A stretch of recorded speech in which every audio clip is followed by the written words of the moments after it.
Hello, my name is Jay Chauhan of the firm of Chauhan and Associates, and I am preparing this tape on the subject of the commercial lease.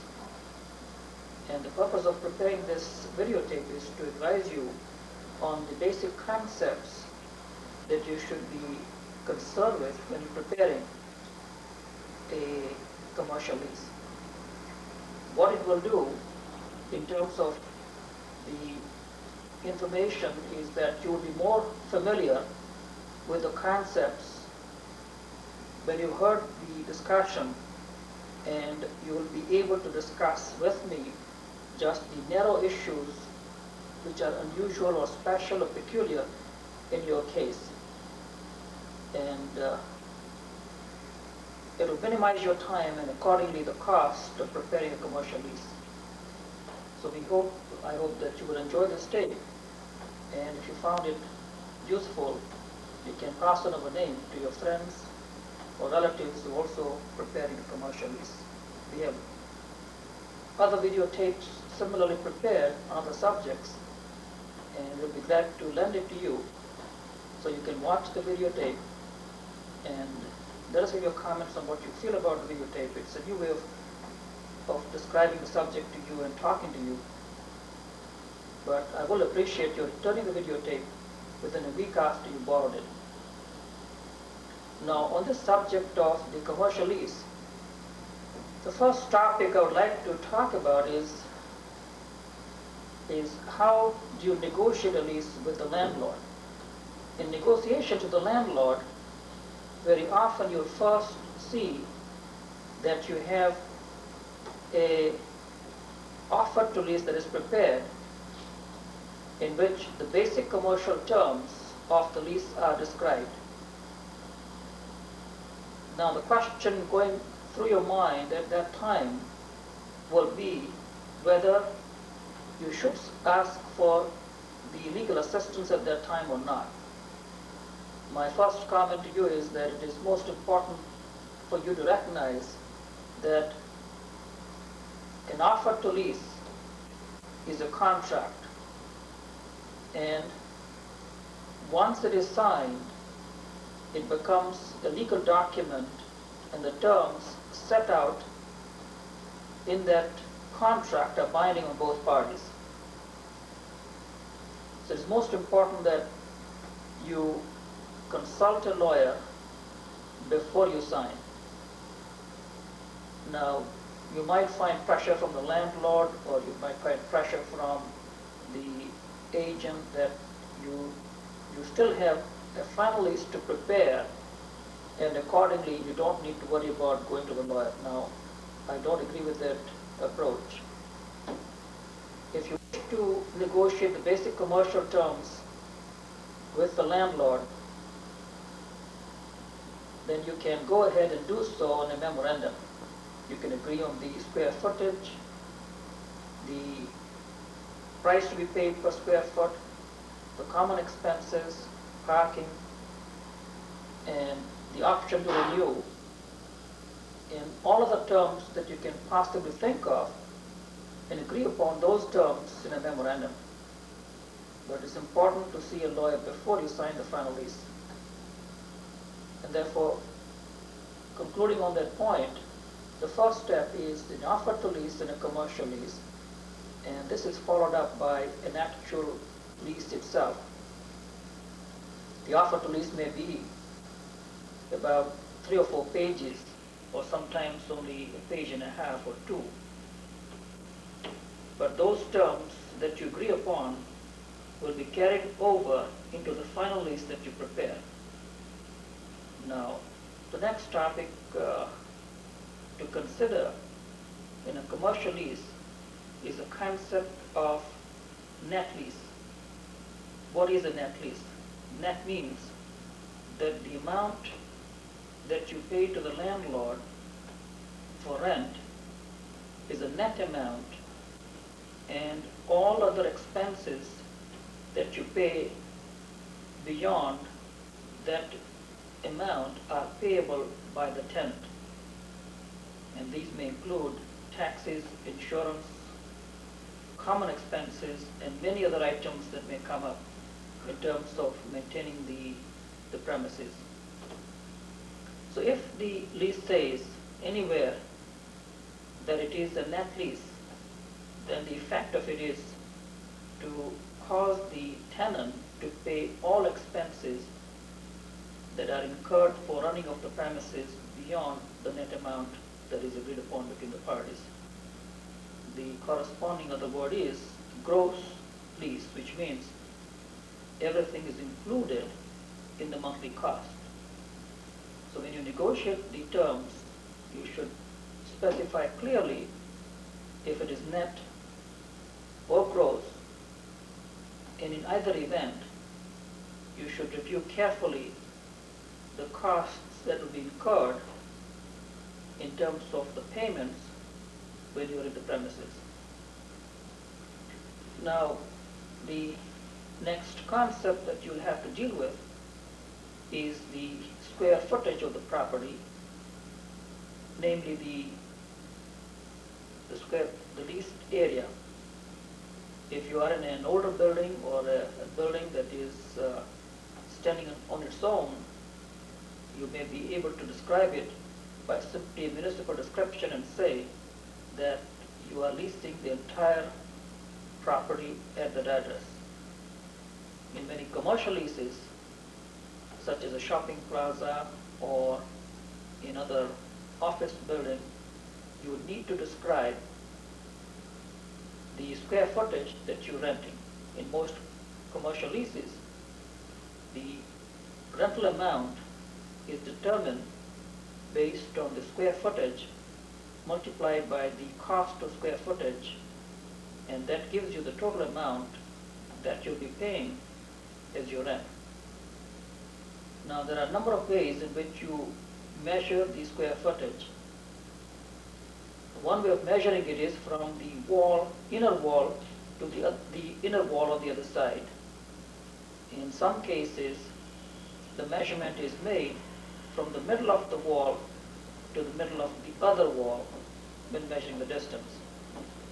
Now, this may make some difference in the total square footage that you will arrive at, and accordingly it will make a difference in the total amount that you pay per month. In many leases, the manner of measurement will also be described, but this is not always the case. And if it is not the case in your situation, you should be careful to find out about it and if possible agree upon it in the offer to lease that you write down. Another factor that you'll have to agree upon in a new premises is what is the work that the landlord will do and what is the work that the tenant will do. Now, this is very often set out in a schedule attached to the agreement itself, in the offer, and very often in the lease itself. You should read this list very carefully, and the jargon of the lease is very often in a construction language, very often unfinished sentences, but it describes more or less what the parties have agreed between themselves, meaning the landlord and the tenant, in terms of who will do what to complete the premises. In most cases, it is the landlord who will be responsible to provide you with the basic structure, and after the structure has been provided and you have been given the electrical outlets and the landscaping and the outer portions have been finished, it is the tenant who will very often complete the interior work. Now, one has to be careful as to what is exterior or structural and what is interior and what you will finish. So you may very often have a schedule attached to the lease that says the landlord's work and another schedule that says the tenant's work. But between the two, if there is any item that is missing or not finished off, there could there could be a problem as to interpretation of the two clauses, and therefore some leases contain a clause that might say that whatever is not mentioned will end up becoming the tenant's problem. If you have that clause, you should be watchful, be aware, and the safest way of dealing with that clause is to check with your builder or a person who is going to furnish the interior for you as a tenant, and to show the schedule to him to see if he can agree and determine of what he might need to do in terms of completing the premises to make them ready for your opening. This of course deals with the new premises, and this question would not arise if it is an older premises or a finished out premises. So we dealt with the question of what you might do and what the landlord will do. And the next point I will discuss with you is what is called the term of the lease. The term is the length of the time in which you'll occupy the premises. Now, it can be 3 years, 5 years, or 10 years time. In most cases, it is a 5-year term with options to renew in a commercial lease. There is no hard and fast rule as to what the length of the term should be. If you have a business in which you're not sure how it's going to go, you can have some creative solutions and determine an arrangement in which you agree to lease the premises for at least 1 year's time with an option to continue in the next 4 years' time. That is one way of doing it. Or you can have 2 years or 3 years' time. This is a question of negotiations between the landlord and the tenant. But once again, there is no rule as to what it should be. It basically is what you and the landlord can agree upon. Now, at this point, I should emphasize that a lease contract is still a basic contract of agreement between the landlord and the tenant. And all the principles of the contract apply to the lease also. Lease simply is a contract that relates to property rather than any other item. Now, where you have agreed upon a term, it is very often the case that both the landlord and you as a tenant might want the security of what happens after the term is expired. The way you should determine the term in a business situation is to determine that if at the end of the term you could not renew, have you had the benefit of establishment of the business and had your returns in that location, and would you be ready to move out if the question arose as to the termination of the lease and the term is expired.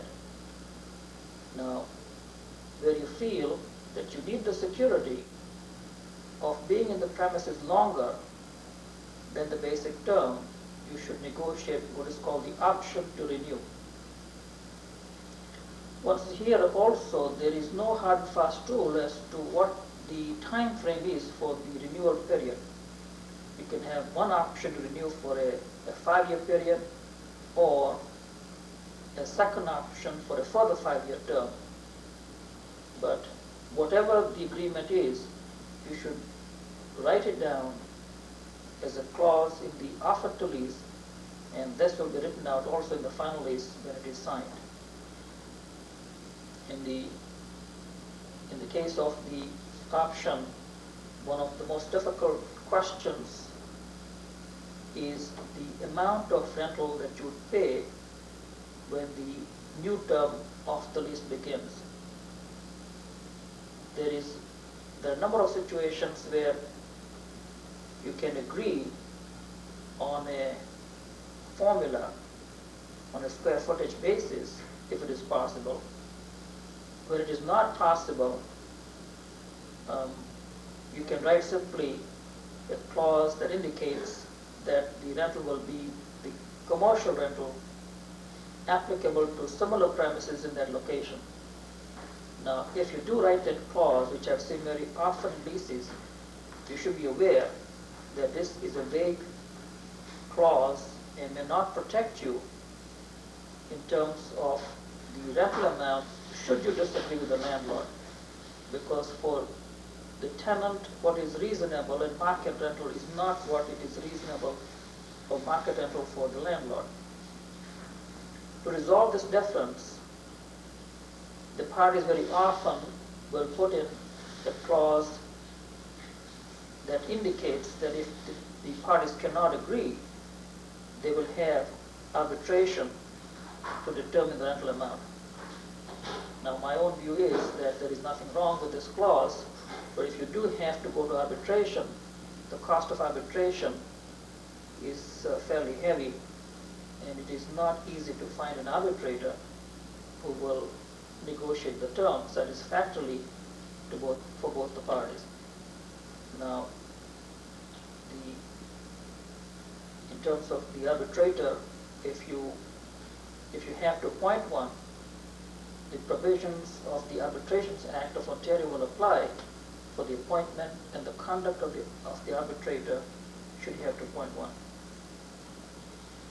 Now, in commercial leases for a shopping plaza, there is very often an opening date at which time the mall management would like to have all the shops open at one time.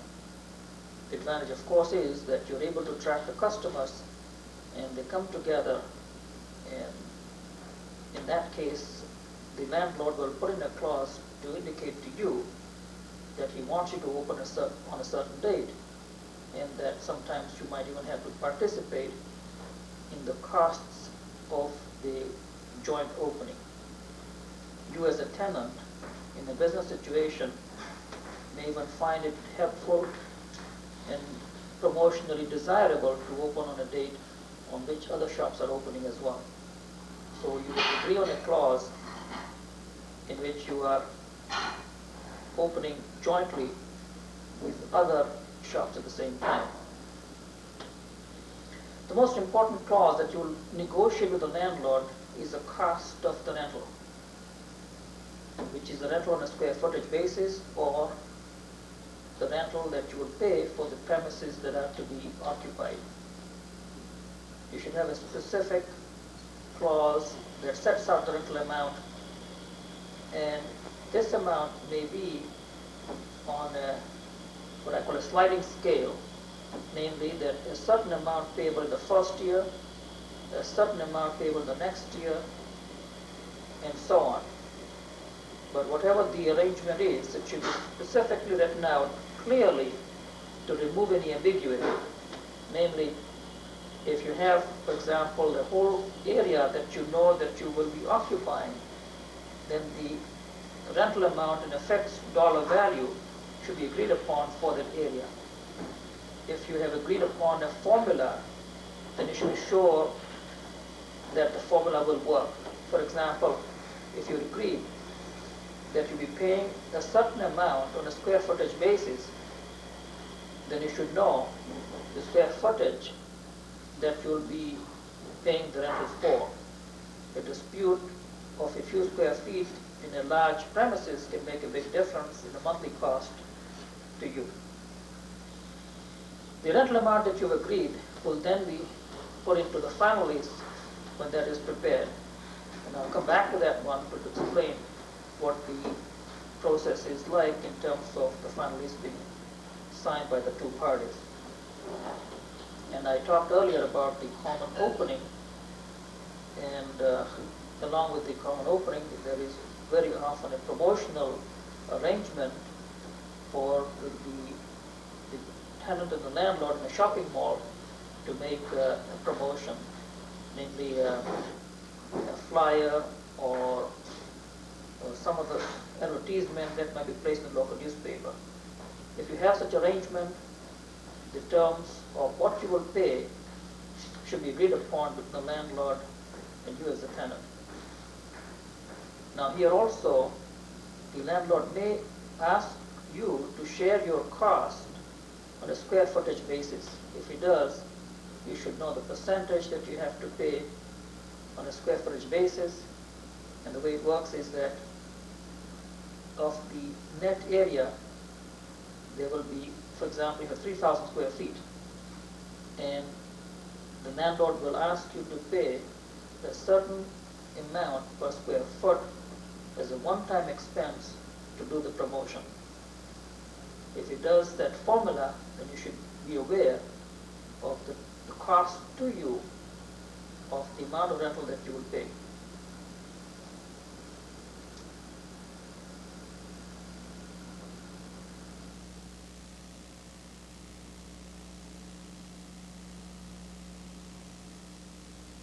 This is the continuation of the video on the commercial lease. The next topic I wish to discuss is the use of the premises. This is a common clause that you will see in a shopping plaza lease. In this type of a lease, you would have a clause that indicates to you as a tenant that you will be using the space for a specific function.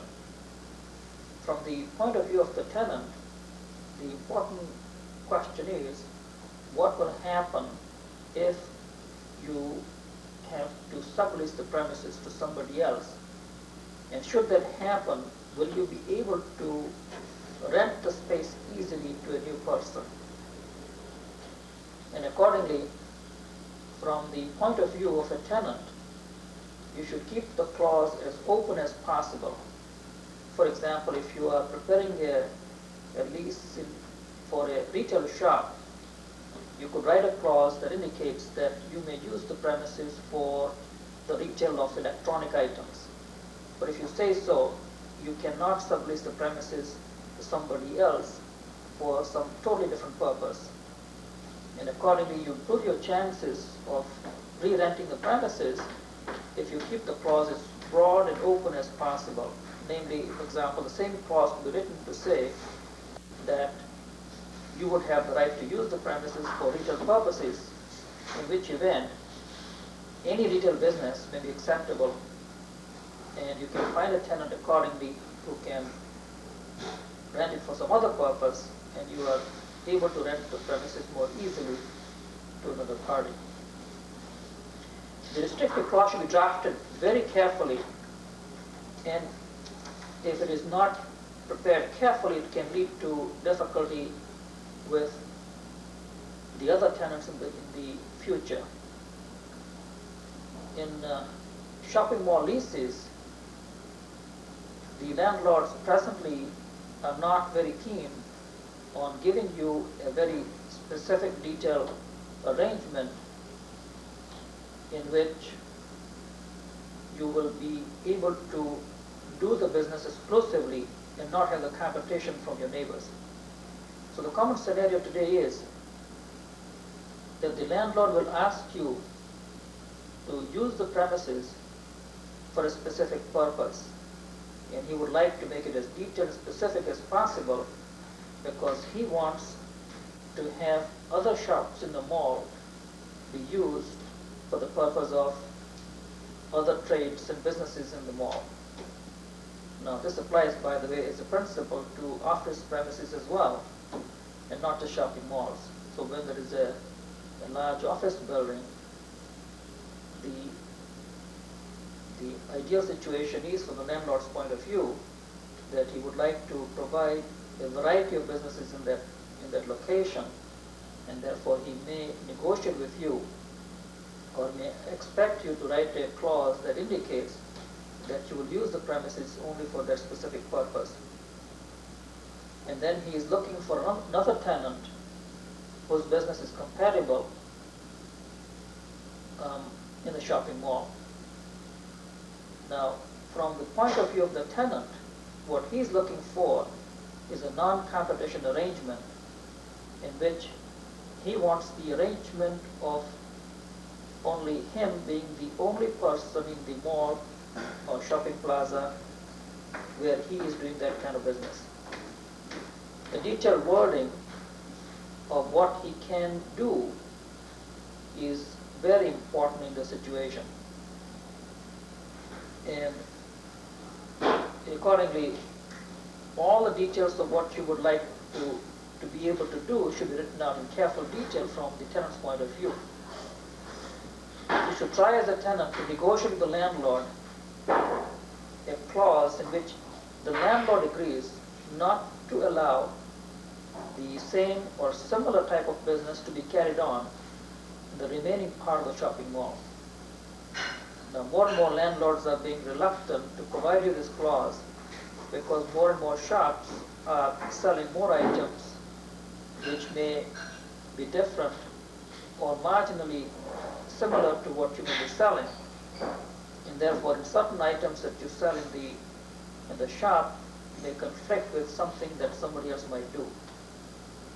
And therefore, it is not always possible for the landlord to give you an exclusive clause which allows you to be the only person in the mall selling those particular items.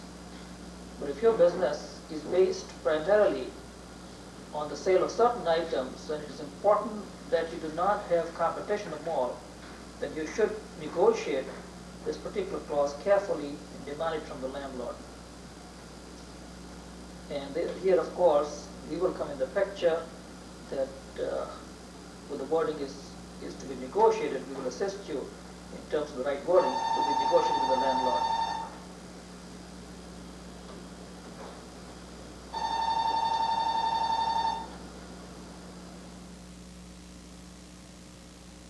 The next topic I wish to discuss in this tape is the last month's rent. The landlord will often ask for prepayment of the last month's rent when you are negotiating this lease. If you pay the last month's rent in a situation where the lease is lasting 5 years, you can see that the last month acts as a deposit amount on which interest will be accrued for a very long time. It is, from the tenant's point of view, desirable that you ask for the amount to carry interest, and you should be able to obtain that in a clause from the landlord. We covered is the general obligations of the landlord and the obligations of the tenant in a lease. The landlord is usually responsible for structural repairs and providing you with a structure.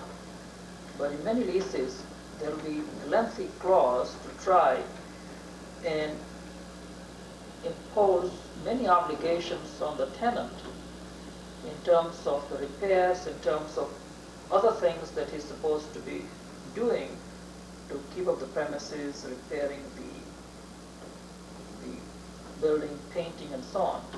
But there are many other things that can happen to the premises in which the question would arise as to who is responsible. Now, you should agree on this particular clause and set it out clearly as to what is going to happen in terms of the parties' obligations in the long term.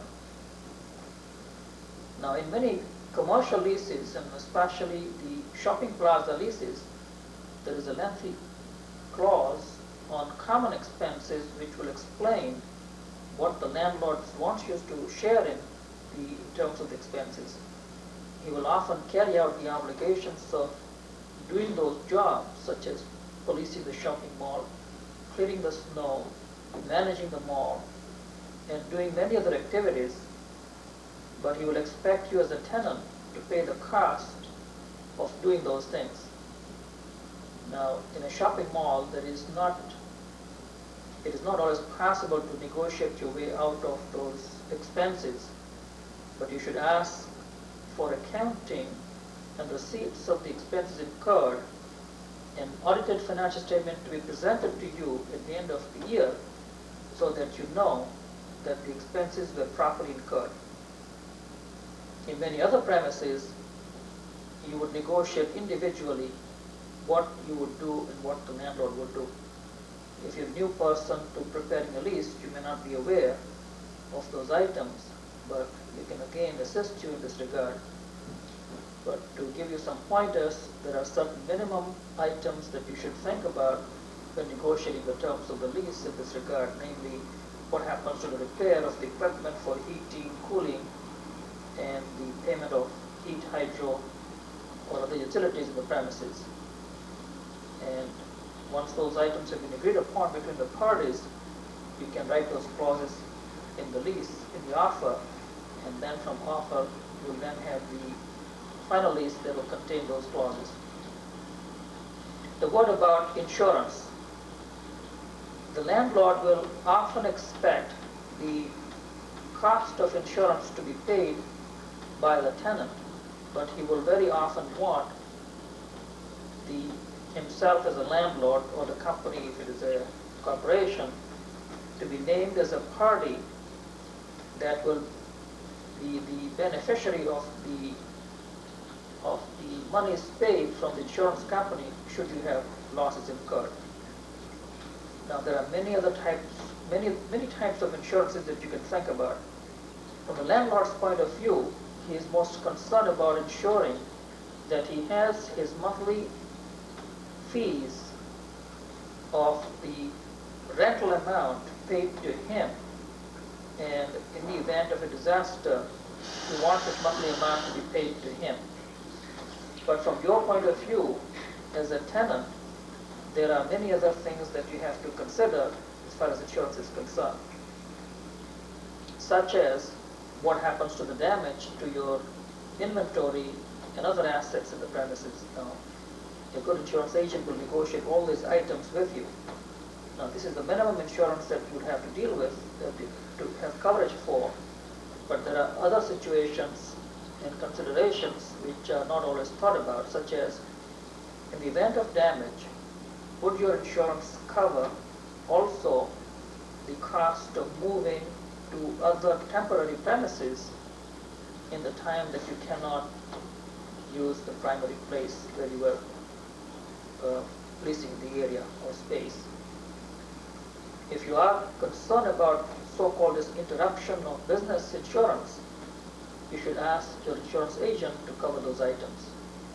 Now, the best way of dealing with the insurance clause is to ask your insurance agent and have a meeting with him or discuss it with him on the telephone to determine if all the aspects of insurance that you're concerned about are properly contained from your point of view in the clause inserted in the lease. And then, of course, we will assist you in drafting the final clause to ensure that you are not undertaking unnecessary obligations in dealing with the landlord to cover insurance that is not required. One common type of insurance that is provided separately is so-called plate glass insurance, where you have glass in front of your premises, and that should be carefully covered because it can be easily broken and you could have a damage that can cost you a lot of money if you're not insured. Now, one word about registration of the lease. Should you register the lease? Now, the principle behind this is that any interest in the land can be registered, just like you register a deed to the property. A lease is the interest in the land that you have for a certain time period as agreed upon between the landlord and the tenant. The lease is more than 4 years in the land titles area, it should be registered. And if it is more than 7 years in the registry office area, it should also be registered. In different words, if it is less than 7 years and 4 years respectively in those areas, then you did not register the lease. Now, what is the effect of registration? The fact is that if a new owner takes over, he takes subject to the lease that you have had with the previous landlord, and you cannot ignore your lease, and there is a risk element that the lease can be ignored by the new landlord. Now this is not very usual or common, but is a precautionary step to be taken. But in dealing with this situation, you might consult with us, and we will advise you on the need to register. In general, long-term leases should be registered, and short-term leases do not need to be registered on the title. Okay, I would like to cover with you is incorporation. Now, when you are negotiating a lease as a tenant, you are to some degree in a weaker position. If you are a large company, you are in a much better bargaining position with the landlord in dictating the specific terms of a commercial lease. If you're a small business, the landlord may not be willing, especially in the booming times in real estate, to give you the terms that you have in mind. When the economy is down, he may be more agreeable to negotiating the detailed terms in your favor. But in any event, the most important thing that you can do to protect your interest is the incorporation of your business and writing the lease only in the name of the company. I will be emphasizing this item to you very much when you consult with me.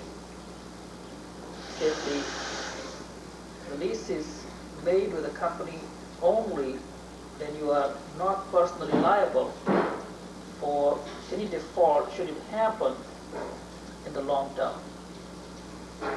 Businesses carry a risk, and one of the major obligations you may be carrying is the lease obligation. And if you total up the amount of time you'll be occupying the premises and multiply it by the amount of rental you'll be paying, you will see the total obligation that you're undertaking when you are signing a lease. Now, the way you minimize the risk is that by having an incorporation, the landlord will be able to reach only your company and the company's assets and the assets in the premises to secure his rent. But if you prepared and signed the lease in your own personal name, then you'll be open to litigation, and your personal assets are subject to what is called execution or a judgment if you have personally signed the lease. Now, if you are a new person in the business and you are not large enough, you may have difficulty negotiating the lease with the landlord with only your company willing to undertake the obligations of the lease. And if that happens, what you as a tenant can do is to ask the landlord if he will agree to limit the personal guarantees if you're willing to provide them to a certain time period, 1 year or 2 years at the most, and you may be able to reach a compromise. But if possible, as a tenant, you should not provide a guarantee personally in your name, and you should try to keep the lease only in the name of a corporation. Now here again, we'll discuss this matter in more detail with you if you have difficulty negotiating with the landlord. Now, if you have become a guarantor, then of course, here is your liability. If the corporation that you own is not able to pay the rent, then you as a guarantor will be required to pay the rent. And that happens if you fold up the business. Therefore, the obligation that you have as a guarantor is to pay the rent as long as it is necessary for the landlord to find another tenant. Now, if you have found a lease in a location or in a shopping plaza where it is easy to find another replacement tenant, then the risk element for you is not very high. But you should not count on that as being the answer to the question of what happens in the long term should the business fail. And the general approach you should take is simply being as cautious as possible, because you cannot predict the long-term future of the economy or the business in any situation. And I hinted upon the question of the default when I was talking about the incorporation and your position as a guarantor. Now, the word about the default, what happens if you default in the payment of the rental? The landlord has several remedies against you. One is simply to bring an action against the tenant, it's your company or you if you sign the lease, and ask you to pay the rental amount by the month, or if he has waited 2 or 3 months and you haven't paid for those months, he can ask for the rental in an action for the unpaid amount of rent. The second thing he can do in a commercial lease is to simply, after about 15 days' time, lock up the premises. This is not possible in residential leases in Ontario, but it is possible in a commercial lease. And that creates a heavy onus on you to ensure that if you have a dispute with the landlord, that it is properly resolved and that you do not give him the opportunity to repossess the premises, seize your goods, and then you have to deal with the situation in the court. But the landlord does have a right of what is called seizure in a commercial premises. So there will be a clause in the lease that will confirm the landlord's legal right to seize the assets in the event that you default as a tenant in paying the rent, or other terms of the lease as well. And therefore that clause should be carefully watched to word to ensure that your interest is properly protected in the event of a default.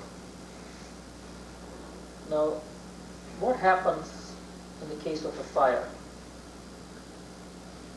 The clause affecting fire in a commercial lease can be written up in a paragraph, or sometimes you will see the whole 1 or 2 pages written out as to what happens. The essential aspect of the lease is that the landlord will basically say to you in the clause that when there is a fire and you cannot use the premises, the landlord is off the hook from the obligation to provide you with the premises, as he normally is when he gives the lease to you. Therefore, he will simply exclude his responsibility in terms of providing the premises when there is a fire. But there are more detailed situations one has to think about, and therefore some leases will contain a detailed clause which will say something to this effect, that if the premises cannot be rebuilt in, let's say, 120 days' time, then he will simply terminate the lease, and you do not have any longer a landlord-tenant relationship. If he can build the premises or rebuild them within that time frame, then he will suspend the rent for the time period, and you have no claim against him during that time period. Here is where insurance comes into picture, and you should make sure that your insurance covers you during this time period. And in terms of reading that clause, you should try to make sure that the terms of the fire clause are acceptable to you. Namely, that you know that if there is no premises to use, then you have other arrangements for insurance to protect your interest. Now, what about drafting of the lease? Now, you will see leases. Firstly, I mentioned to you there is an offer to lease, which is usually 2 or 3 pages, and there is pursuant to the offer, there is usually a long lease between the landlord and the tenant. Now, in terms of wording of the offer, my observation is that the offers are very often prepared by the agents or the landlords and may not contain detailed technical wording. But the final lease contains very often detailed technical wording, which is very often incomprehensible to many persons reading it for the first time. Well, in my view, the wording does not have to be so complicated that people do not follow the wording. It does not make it more binding. And if I'm asked to draft it, I like to keep it as simple as possible. And if the landlord is preparing it, there is no reason why he should make it very complicated either. But if you are stuck with a lease with a lot of complicated wording, then the best you can do is to read it. And then of course, we will assist you in giving you the interpretation of the wording to you for your understanding. And here's perhaps a word of what I will do in that situation. Now, firstly, when you get the offer, as I mentioned to you earlier, you should review it with me because it becomes a contract when you sign it. If the offer is properly negotiated, it will be easier to then prepare a final lease based on the original offer. Very often, the landlord will put in a clause in the offer itself that says that the wording applicable for the final lease is going to be the wording that the landlord prescribes to you. Therefore, he is carrying a form of the lease that is binding on you if you agree to that clause. If you have not seen that particular long lease, but the clause is in there, then you may be stuck, if you didn't consult with the lawyer beforehand, with accepting the terms of that lengthy commercial lease which you did not even see. Therefore, you should watch for that clause very carefully. Now, sometimes there is a need to negotiate the particular terms in the offer and occasionally in the final lease with the landlord. Now, the best way I find of dealing with the situation is that if you bring that offer to me or the final lease, I will make my comments to you in a memorandum, and I will go over that with you in a meeting so that you become reasonably familiar with how these clauses operate and how they will affect you in the long term in dealing with the landlord. And once that discussion has taken place, or if I prepare this memorandum for you, you will have sufficient information with you to be able to negotiate the correct clause from your point of view. Therefore, you can then negotiate directly with the landlord and arrive at the solution or the compromise that you find suitable and acceptable to your position. Now, the final wording still should be reviewed with us to make sure that the intention that you have in the agreement you arrive at with the landlord is properly expressed in the legal wording in the final form of the lease. At that time, once again, as I mentioned earlier, it is not necessary for that wording to be complicated, but it is extremely important that the intention is properly expressed. Now, a word about what should be in the lease and what should not be in the lease. There are quite a few leases prepared in which you might simply forget or omit to discuss what should be the lease. Therefore, when you read the lease, it is not sufficient to simply read it and assume that it sounds okay or looks okay. You should have, it is preferable that we do it as lawyers, for you, to advise you on the detailed number of clauses that should be included in the lease that will affect you. Because essentially, as long as the relationship between the landlord and the tenant is correct, most problems will be resolved. It is when you do not have a good relationship or you have not specified the solution to a problem in the future that the problem will arise. To give you an example, if you have not provided for insurance, you have difficulty to try to determine who should be responsible for a large loss that happens in the premises in the event of fire. If you didn't talk about the parking problem in a shopping plaza or in a commercial place, then you do have a problem as to what will happen if your customers come to your premises and cannot find a parking spot. Have you provided for that clause? So, in different words, it is not sufficient to read the lease and say, well, it looks all right. It is important to review what is not in the lease and that can affect you in the future, and that should be reviewed as well.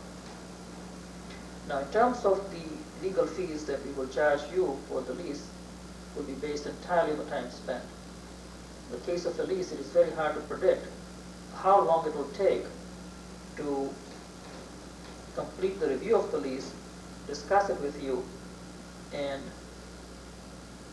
how long it will take to negotiate a particular position with the landlord and arrive at the wording that is satisfactory to both parties and acceptable to both parties.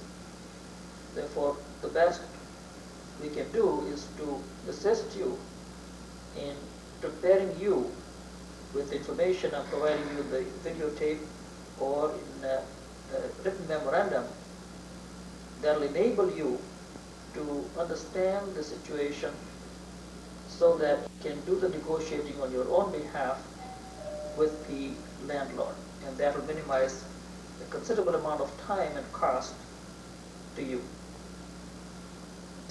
Topic I would like to include in this discussion is the question of the utilities.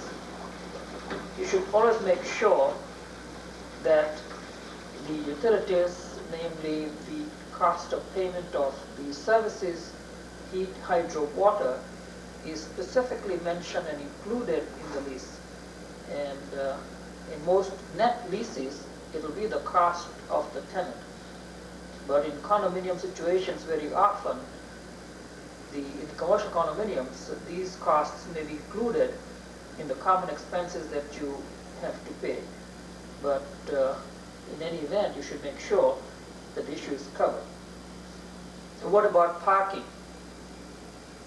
I mentioned earlier that you should consider the question of parking. And in parking situations, you should be satisfied that your customers do have a place where they can park. And you will see occasionally the leases in which the landlord will mention about the designated parking, and he will in some cases designate the parking for your customers, and in some cases will ask you to park your car in a certain location. And if that is the case, you should make sure that the provisions are properly written down in the separate clause regarding the parking in the lease. Now, a word about municipal licenses. In many municipalities, there are zoning requirements and license requirements. These require you to obtain a specific license for a particular type of a business. For example, if you have an auto body shop, you're required to obtain a license to operate that kind of a shop in a municipality. So you should make sure that such license is obtainable for that location before you enter into a lease. And if it is not possible to check that situation, you should contain a clause, you should have a clause that says that the lease is conditional upon your being able to obtain such a license. And that brings into question the zoning. Most commercial premises are zoned commercial, but you should not assume that the zoning is correct, and therefore you should either write a clause in the lease that indicates that the premises can be used for the purpose you have in mind, and that the landlord represents to you that that is a position, which ensures that if any mistake happens, that you're not stuck with a lease which you cannot use for your purpose that you have in mind. Now, a word about the signs that you put on the front. Most leases will talk about the sign, and the items to keep in mind are that in putting up a sign, first question is who is going to pay the cost of the sign? What is the arrangement for sharing of the cost or renting of the sign? And if you have agreed on that, the next question will be the location, the position, and the kind of a sign that you'll be using. very often the landlord in modern premises will want the sign to look consistent and similar to other signs in the premises, and therefore he will prescribe to you and tell you what kind of a sign he has in mind, although you as a tenant may end up paying the cost of that sign. And the last item that you often have to worry about is the approval of the landlord. So most leases will contain a clause that says that you should obtain the consent of the landlord to put up a sign. So practically speaking, when you have a sign in mind, you should design it and then show it to the landlord and then have it put up. You should make sure there's no damage to the sign and damage to the building when you put up the sign. And then when you leave the premises, there should also be an understanding as to whether the sign can be taken with you or will become a part of the property of the landlord when you leave the premises.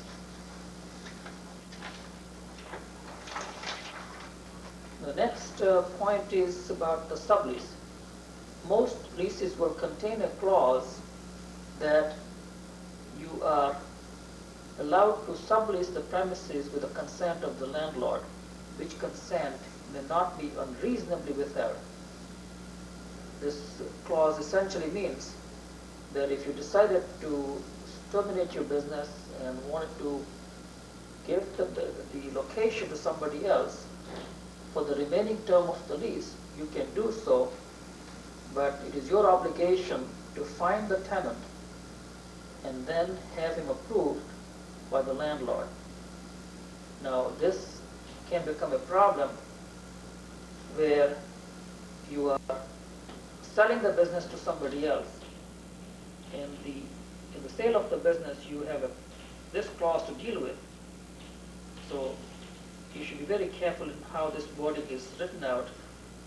And the basic law on the point is that it is not proper for the landlord to withhold the consent if you show to him that the prospective new tenant is capable of paying his rent properly and adequately when he takes over the premises. If you show this to him adequately, then if you have the correct clause, you can even force the consent onto him, although it can be an expensive proposition to go to court and require him to give you the consent. But you would get, if you had the right clause, most landlords will allow you to sublease the premises to a new tenant. And it's important to have this clause in the lease. Now, another method of transferring the premises to a new person, which is maybe a person who buys your shop or a person to whom you want to give a sublease to, is a concept of assignment. The legal difference between an assignment and the sublease is that the sublease is continuing the obligations between the head lessor and the first tenant, and it is between the tenant and the subtenant that there is a landlord and tenant relationship.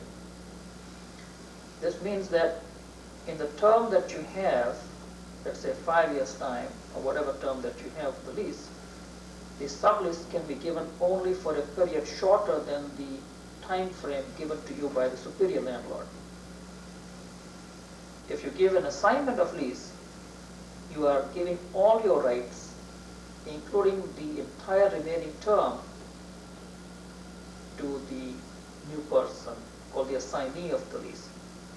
So there is in fact a technical difference between the assignment and the sublease. Now, so going to theory of the law, if you have that situation or if you have a clause to deal with, you should let me know so we can deal with it in more detail. Now, a word about sharing of expenses. If you're sharing expenses with other tenants, you should be sure in your mind about what these expenses are that are going to be shared. And they are called sometimes in a shopping mall situation common expenses. The arrangement for sharing is not legally with other tenants. The arrangement is with the landlord. So therefore, the way it works is that you as a tenant has an arrangement with the landlord that certain number of expenses will be paid by you based on your square footage of the area that you occupied in a mall.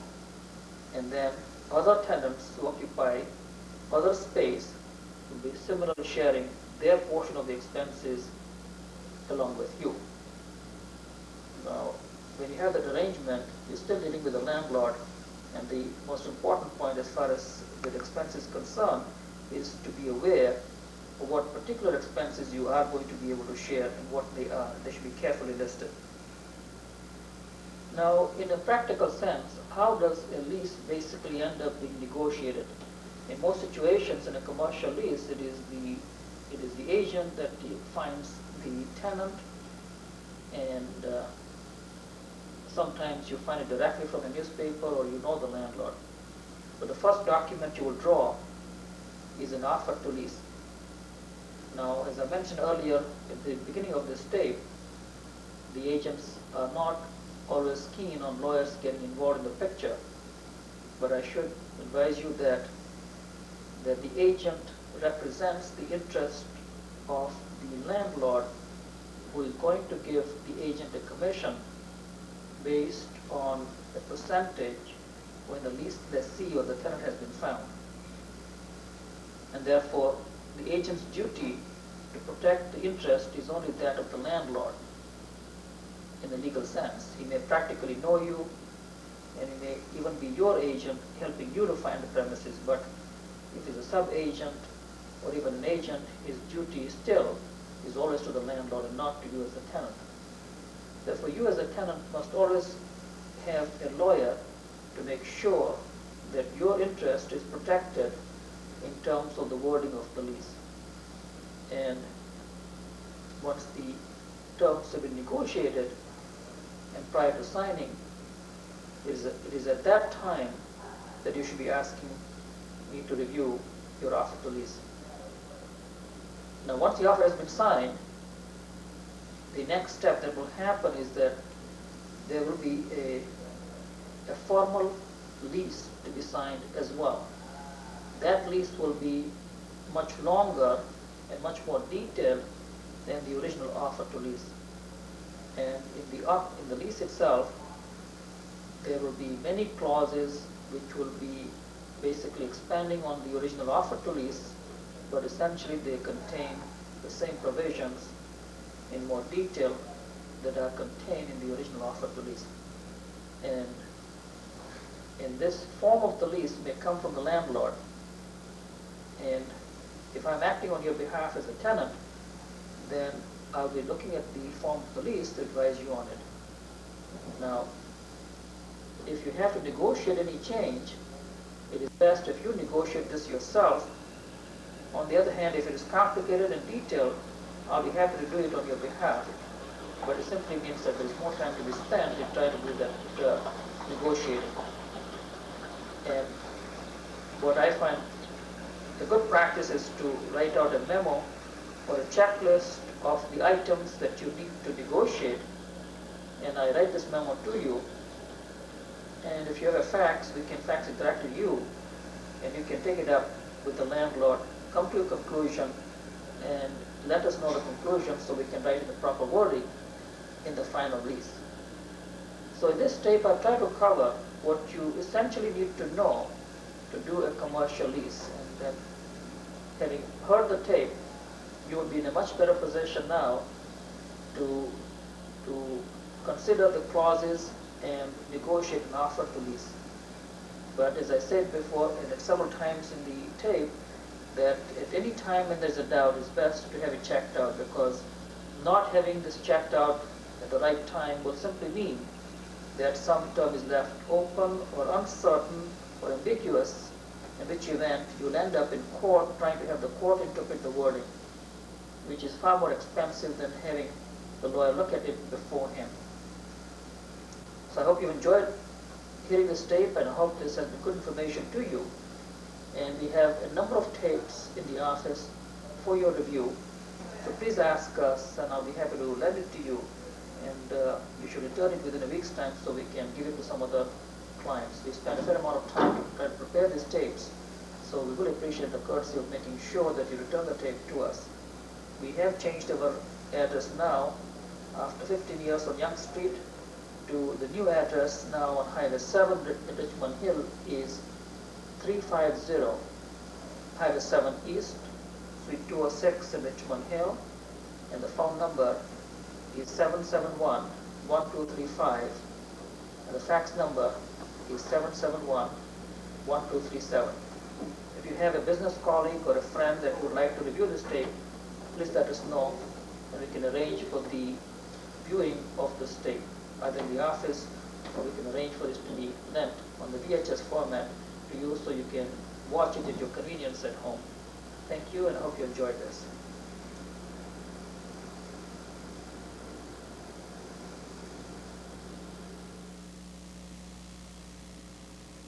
Chauhan of the firm of Chauhan and Associates. I'm preparing this videotape for your information on the subject of mortgages. When you borrow money against the security of your house or other property, there is a mortgage on the house, and it is a kind of transaction that we go through frequently with many clients.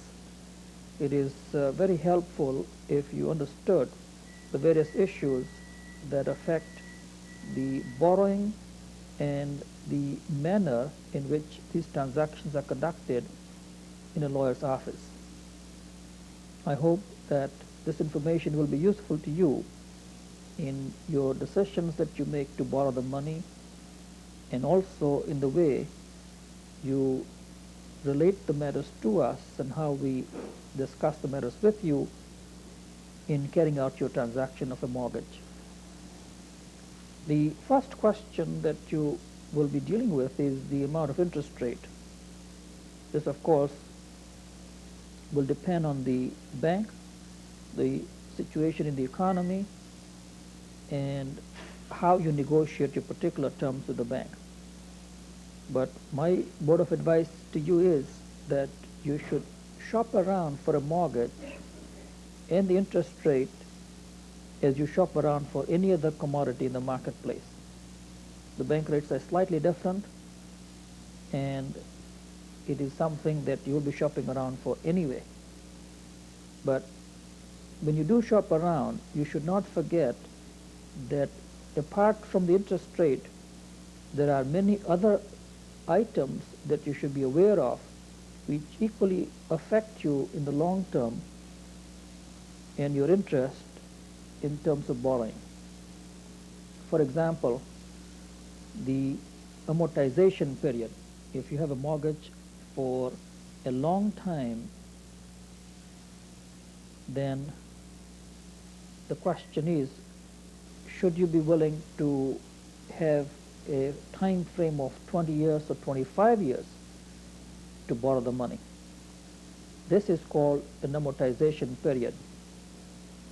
In the past, it used to be common to have a 20-year mortgage in the 50s, but today the banks are not usually willing to lend you more than 5 years at a time, and they will quote to you the interest rate for a 1-year mortgage, a 2-year mortgage, 3 years, 4 years, or 5 years. These are normal terms of the lending period.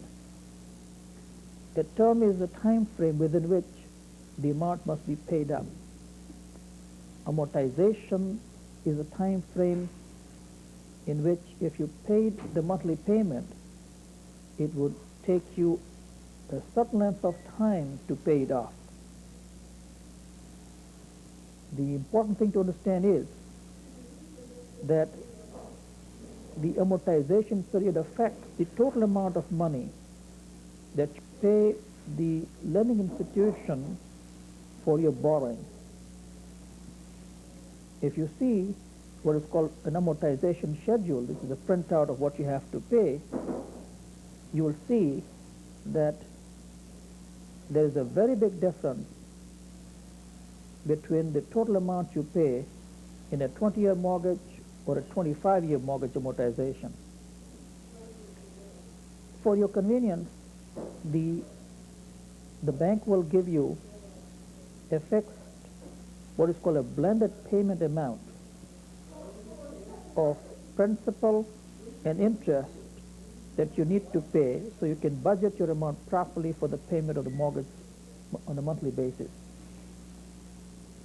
If you're willing to pay a little bit more per month, you will see that the time period required to pay off the whole amount, which is the amortization period, is shorter. And if you make the amortization period from 25 to 20 years, the savings in paid out interest is a very large amount.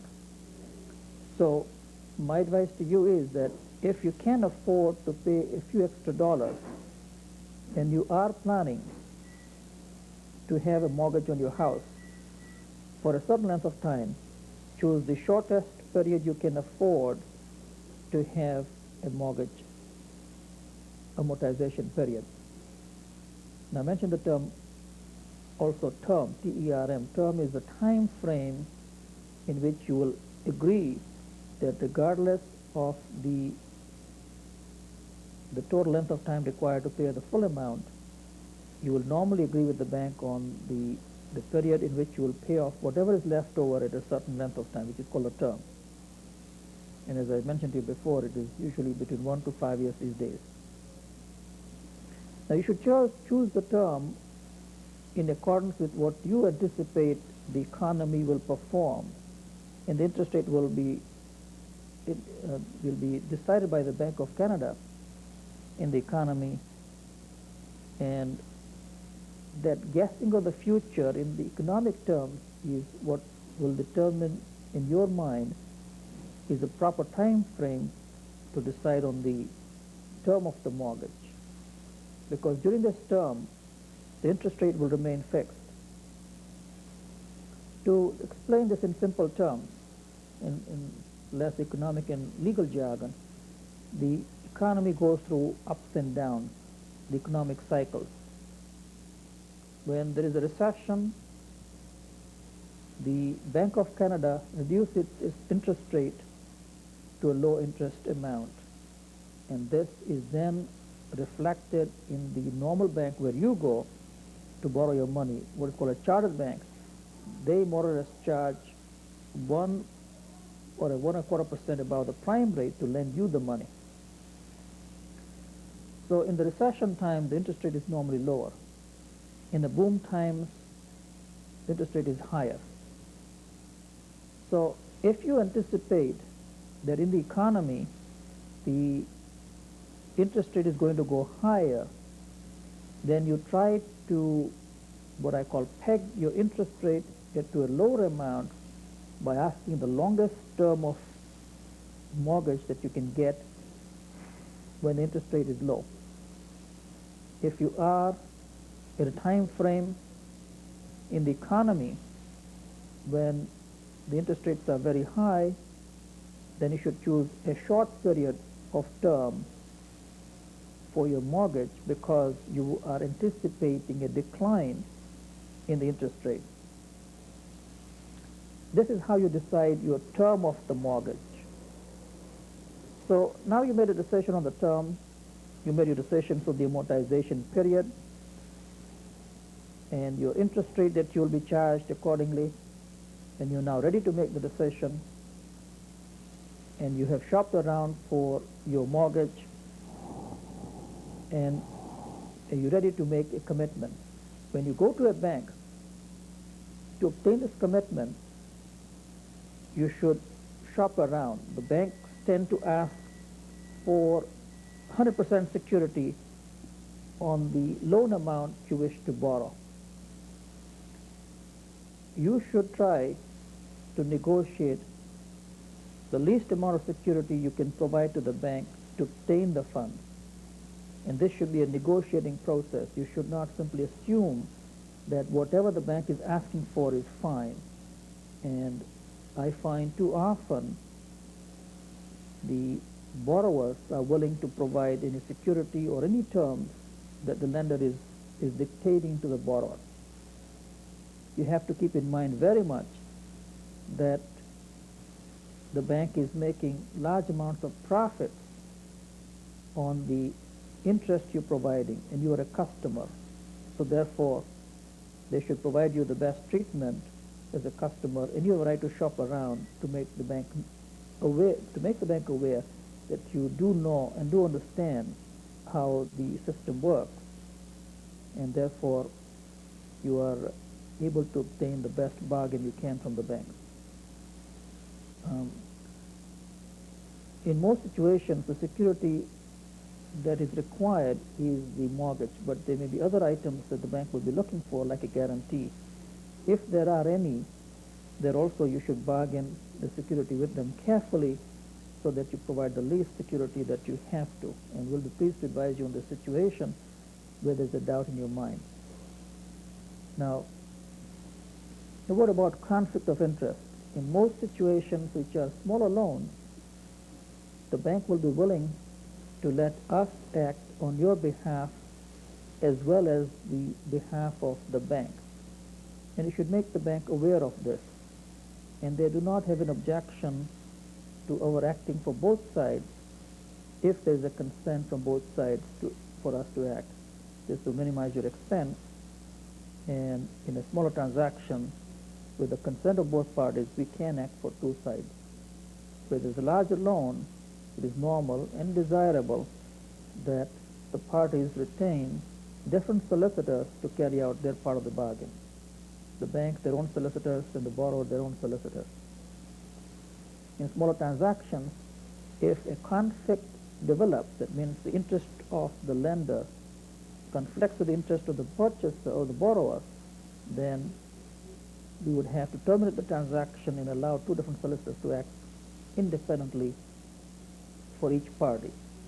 So in my case, I will be willing to work for both the sides in smaller transactions if you both consent to my acting for both sides.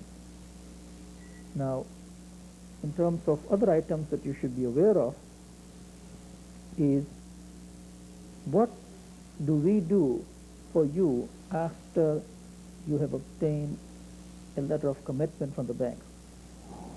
When you talk to the bank manager, he might simply say to you, fine, everything is just fine, and we will lend you the money. If that is the case, please do not assume that the loan has been granted to you until you have what I call a letter of commitment. This is a statement by the bank in writing to you that they will lend the money to you at a certain interest rate and under certain terms and conditions, which is set out in the letter of commitment. So if you're buying a house or borrowing money for any other purpose on the security of your house, you should not assume that you have this commitment until you have that letter. So it is most important that you ask for the letter before you waive the condition on the purchase, or you assume that you will definitely have the loan. I've seen situations where the banks have later denied that they had given the commitment, and it doesn't happen too often, but in my view, you are not safe until you have this in writing from them. It also forms the basis of a lending contract from the bank to you.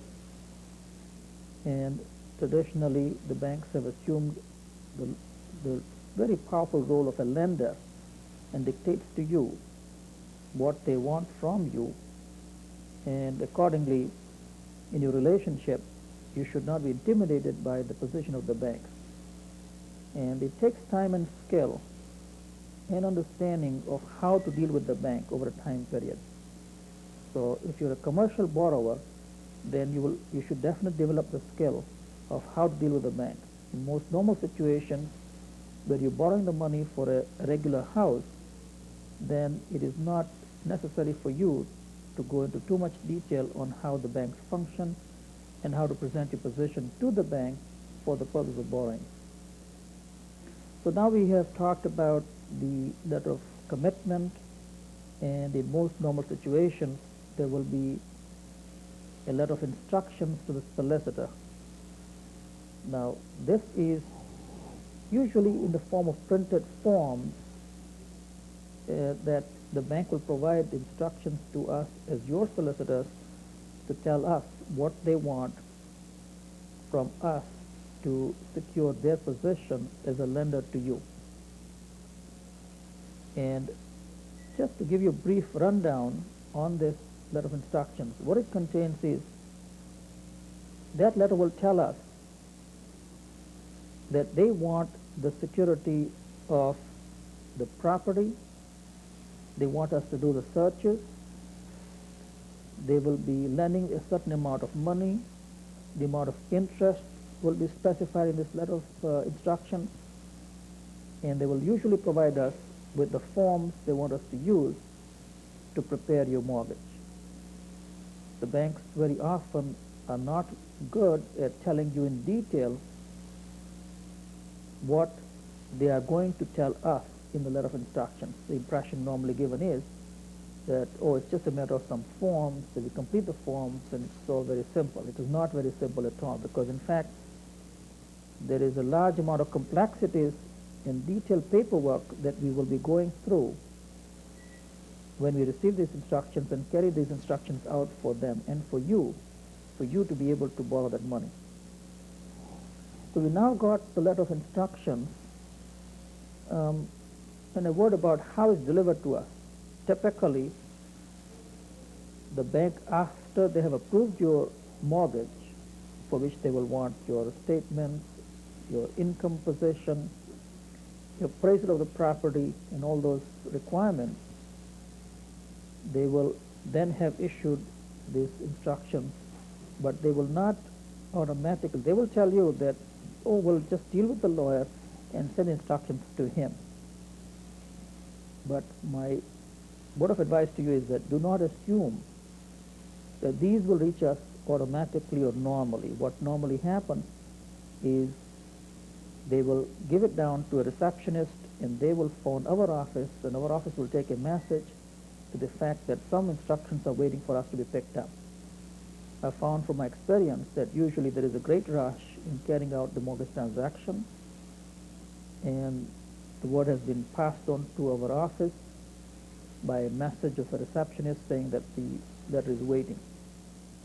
Now, we do not assume any responsibility for carrying out the transaction in a timely fashion if you're in a rush, if the documents are not brought to us. So I would suggest strongly that you make sure that you talk to the manager, and if required, pay him the cost of a courier, which can be only $10 for overnight courier service, to make sure that the bank has sent the instructions to our office. We will then assume the responsibility from then on to make sure that your work is done in timely fashion. So if you ever have to deal with a bank, make sure that you have talked to them about how they will get the instructions to our office. And after they've reached our office, you can phone our office to check that they've reached us. The best thing is, of course, I prefer that you pick these instructions up yourself if you can, or have your courier bring it to our office. Or if you want us to arrange for the pickup, you let us know beforehand that you want us to pick these instructions up. Now, I've seen a number of times that the instructions sit in the office of the lender and have not been picked up, and there is an argument or discussion as to what happened and why they did not reach our office in time. So I would suggest you try to avoid that particular thing happening. Once these instructions reach our office, what happens? Well, first step that we follow is try to figure out what the bank wants, because each bank carries their own forms. They're detailed. They expect a large amount of paperwork for this purpose, so we prepare the mortgage document based on their expectations. Each mortgagee or lender has his own set of forms that he wants us to use.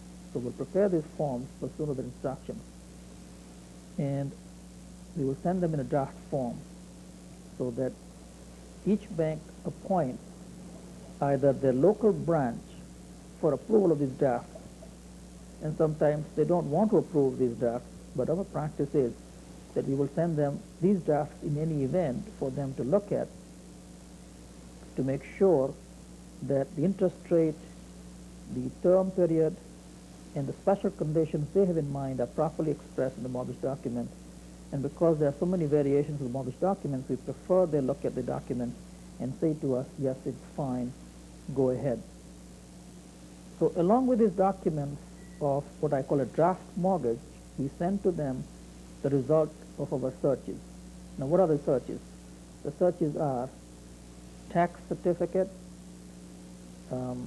also the payment of utilities, executions, and the result of the search on your title. We put all these things together along with also the arrangement for your insurance on the property, and then provide the result to the mortgagee by what is called an interim report, a report in which we simply indicate to them that everything on the property is fine, it is properly covered by insurance, the taxes are not in arrears, and if they are, they will be paid up from the mortgage arrears, and there is no difficulty with the title of the property.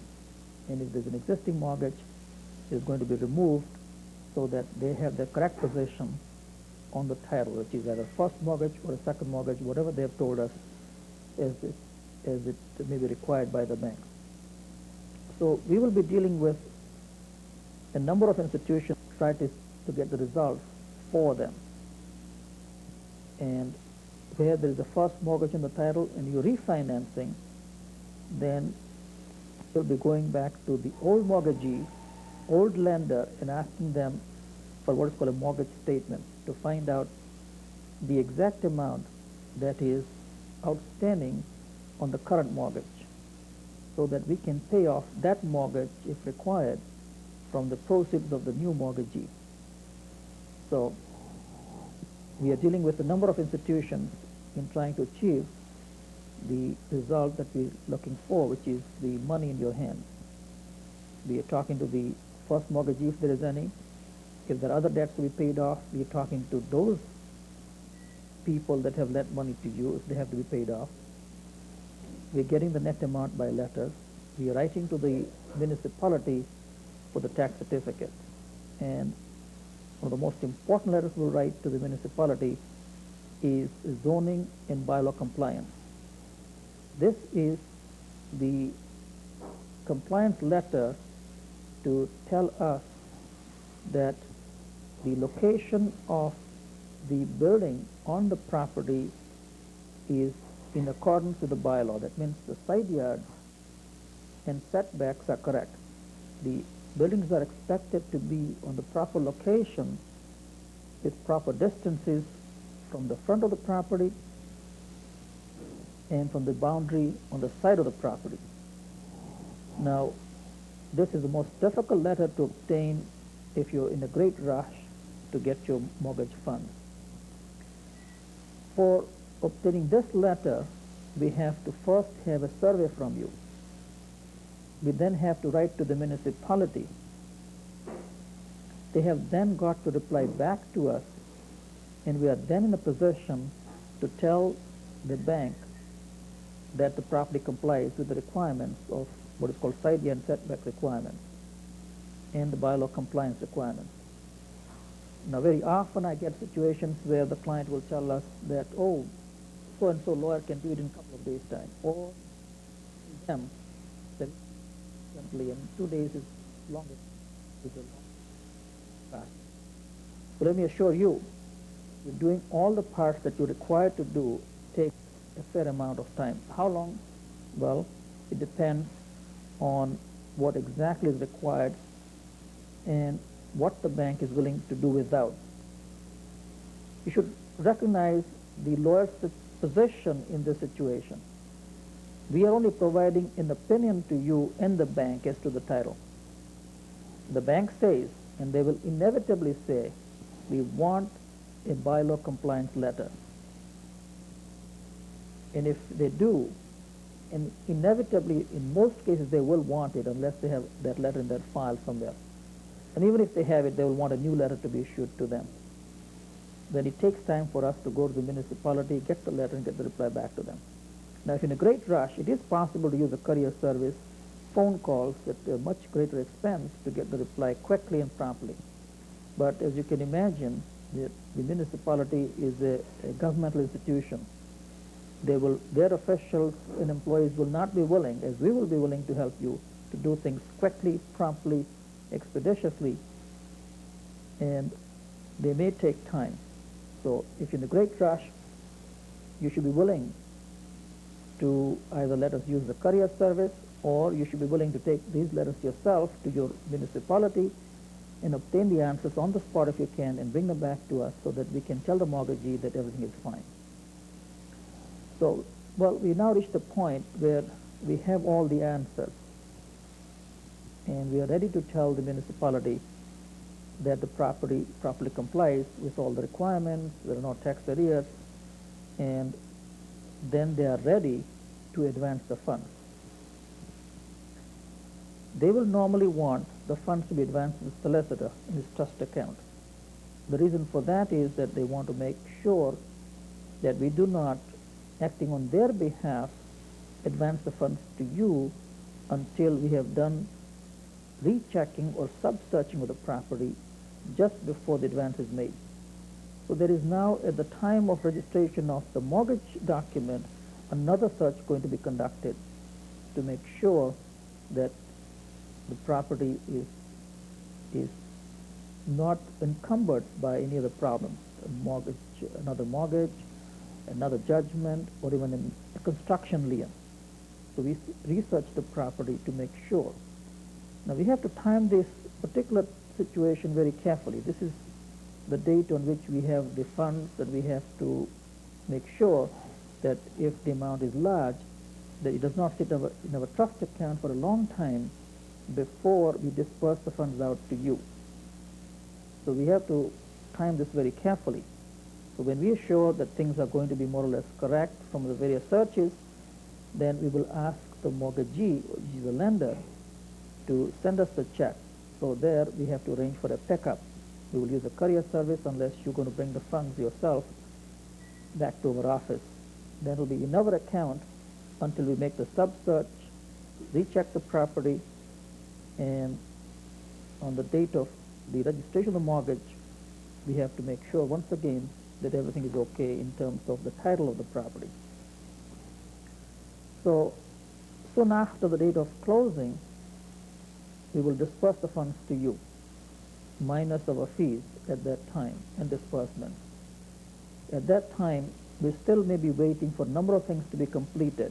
For example, there may be an existing mortgage on the title that we have to remove. And if so, we will have to immediately send the required funds to the existing mortgage company to pay out their amount, and then the net amount can be given over to you.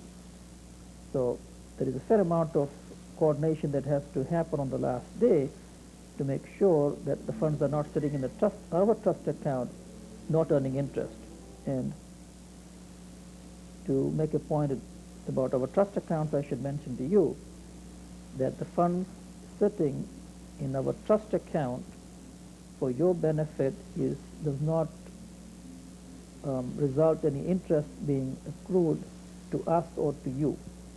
The arrangement in Ontario is that the funds in trust account of the lawyer go to the law foundation arranged by the Law Society for their benefit.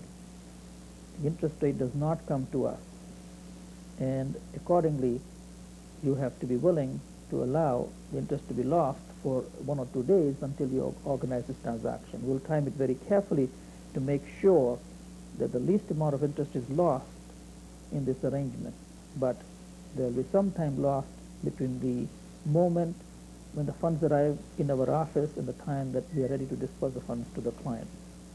It has to be highly coordinated, carefully arranged, and where you are in a rush, you should be willing to help bring the funds back and forth, or allow us to use courier service so that we can make sure that the proper parties are contacted and the checks delivered to the right parties with a courier on the date of the funds being advanced.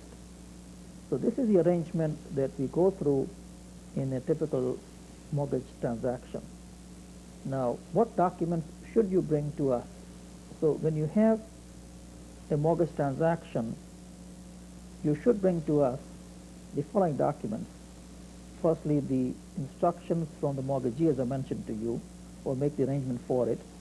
Then you should bring to us the survey of the property, the existing mortgage documents, 1, 2, or any number of mortgages that you presently have on the title, the report of the lawyer, if it was some other lawyer, then his report to you when you bought the property. This will help us check out if there are any special problems that we have to deal with on the property, such as the declaration of possession, any special easements, and other difficulties that he might have encountered in trying to give the title opinion to you. So therefore, if you are in a rush, we will be able to pinpoint the problems from looking at the report that that lawyer gave to you. Now, if I have acted for you in the past, then we will try to retrieve our old file, but our files are always in storage, and we cannot always reach them quickly enough. So my report to you in the past should be brought back to me, and we will use that as the basis for carrying out your new transaction. So we have talked about the survey, the reporting letter, the tax bill, and the previous solicitor's report that should be brought to us when we are going to carry out the mortgage transaction. We are now then ready to write our letters to the various municipalities for searches, tax letters, zoning bylaw compliance, and also we will conduct a search of the title at that time. Now, in terms of timing, all this that I mentioned to you would, if you're in a great rush, would take about a week, least amount of time that it would take. But if you take a week, we will be using a courier service to do the number of things, and the cost will be higher. If you provide for 2 weeks' time, it's a more reasonable amount of time to deal with. An ideal time is 3 weeks' time, because we can do most items by mail. But 4 weeks is also a reasonable amount of time. So I would say 3 to 4 weeks is more reasonable, but we can do it earlier if you want to do so. And if you do this transaction in a great rush, then of course there are extra costs of dealing with it in a speedy manner, because I have found from experience that when you want to get the reply from a municipality, you end up not only writing a letter but delivering the letter to them. You have to speak with the official in the municipality personally to try to expedite that particular answer for you. And that phone call, next to the number of calls that we make, ends up costing more to you than it should. And I will come to later about the cost of fees and how we charge our fees for these transactions. But when you ask the question to us as to how long it takes, I would say that's roughly the time frame that you should allow. I think 3 or 4 weeks if possible. It can be done within a week's time, but it just ends up costing more money if you do so in a rush. Now, in terms of the appraisal of the property, before the transaction is approved by the lender, and we call him technically mortgagee, will want this property to be appraised. The reason for that is that most banks follow the rules that they are given on the lending, what is called the ratio. They will want to lend based on not more than 75% of the value of the property in the case of a first mortgage. So therefore, they have to be satisfied that the amount they are lending to you does not exceed 75% of the value of the property. And accordingly, the appraisal is extremely important to them. The cost of appraisal is anything from $150 to $250 in most average properties. If it's a large commercial property, it can be much, much more than that. But that's roughly the range of the cost of an appraisal, which, by the way, is the amount that they will charge, the bank will charge you up front, or will deduct it from the mortgage proceeds before they advance the funds to you. So you should be ready to deal with the appraisal and make sure that you are reasonably sure about the value of the property before you ask for a certain percentage of the value of the property from the lender. Now, if you're borrowing a second mortgage fund, then, and you have borrowed on the first mortgage up to the 75% of the value of the property, then for a second mortgage, the interest rate will be first higher than the prime rate, and secondly, the borrowing ratio will be between 75% and possibly up to 90% of the value of your house. Now, that's the range in which second mortgages are advanced, but not in all cases. If you have a very small first mortgage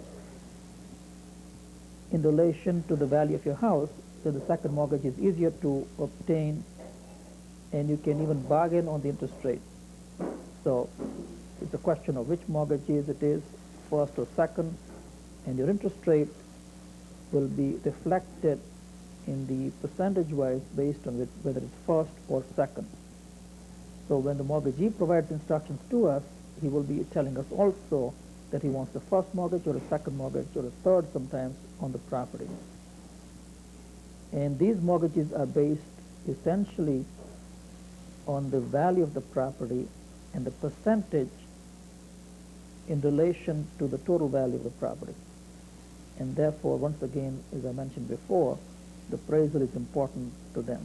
So you should make sure when you talk to the bank that these things have been looked after before your mortgage loan is finalized. And you should know the cost of appraisal that will be charged to you. And accordingly, when we get in our trust account the funds from the bank, they might have deducted certain amounts of the funds. Firstly for the appraisal, and occasionally also for the first payment of the mortgage amount that you have to pay back to them. And some lenders will deduct that amount simply from the proceeds of the mortgage before they advance the funds to us. Now, it is very important that you find out from the lender what the amount of the check will be that will be advanced to us. The banks, I have found from my experience, not very good at communicating this information to us. It is not the practice in all cases for them to provide a statement of the funds to be advanced. It should state clearly the amount of the mortgage loan to be given minus the deductions they are going to make from the proceeds, namely the cost of survey or the first mortgage installments or other expenses. And therefore, I will in my case always ask them to explain this to us, but you should ask that as well, because it will simply minimize our time and your cost for finding this information out. And very often there is a loss of expectation from your part if the funds were not fully advanced, and then you ask us the question and we try to find the answer from the mortgagee. So we should try to cut the time short and the communication process short by your finding out directly from the lender as to the amount of money that will be given to us. And we, in our case, will deduct our costs and fees before giving it to you. So what about brokers? When should you have a mortgage broker when you're borrowing the funds? In most situations, if there is sufficient income you have and sufficient value in the property,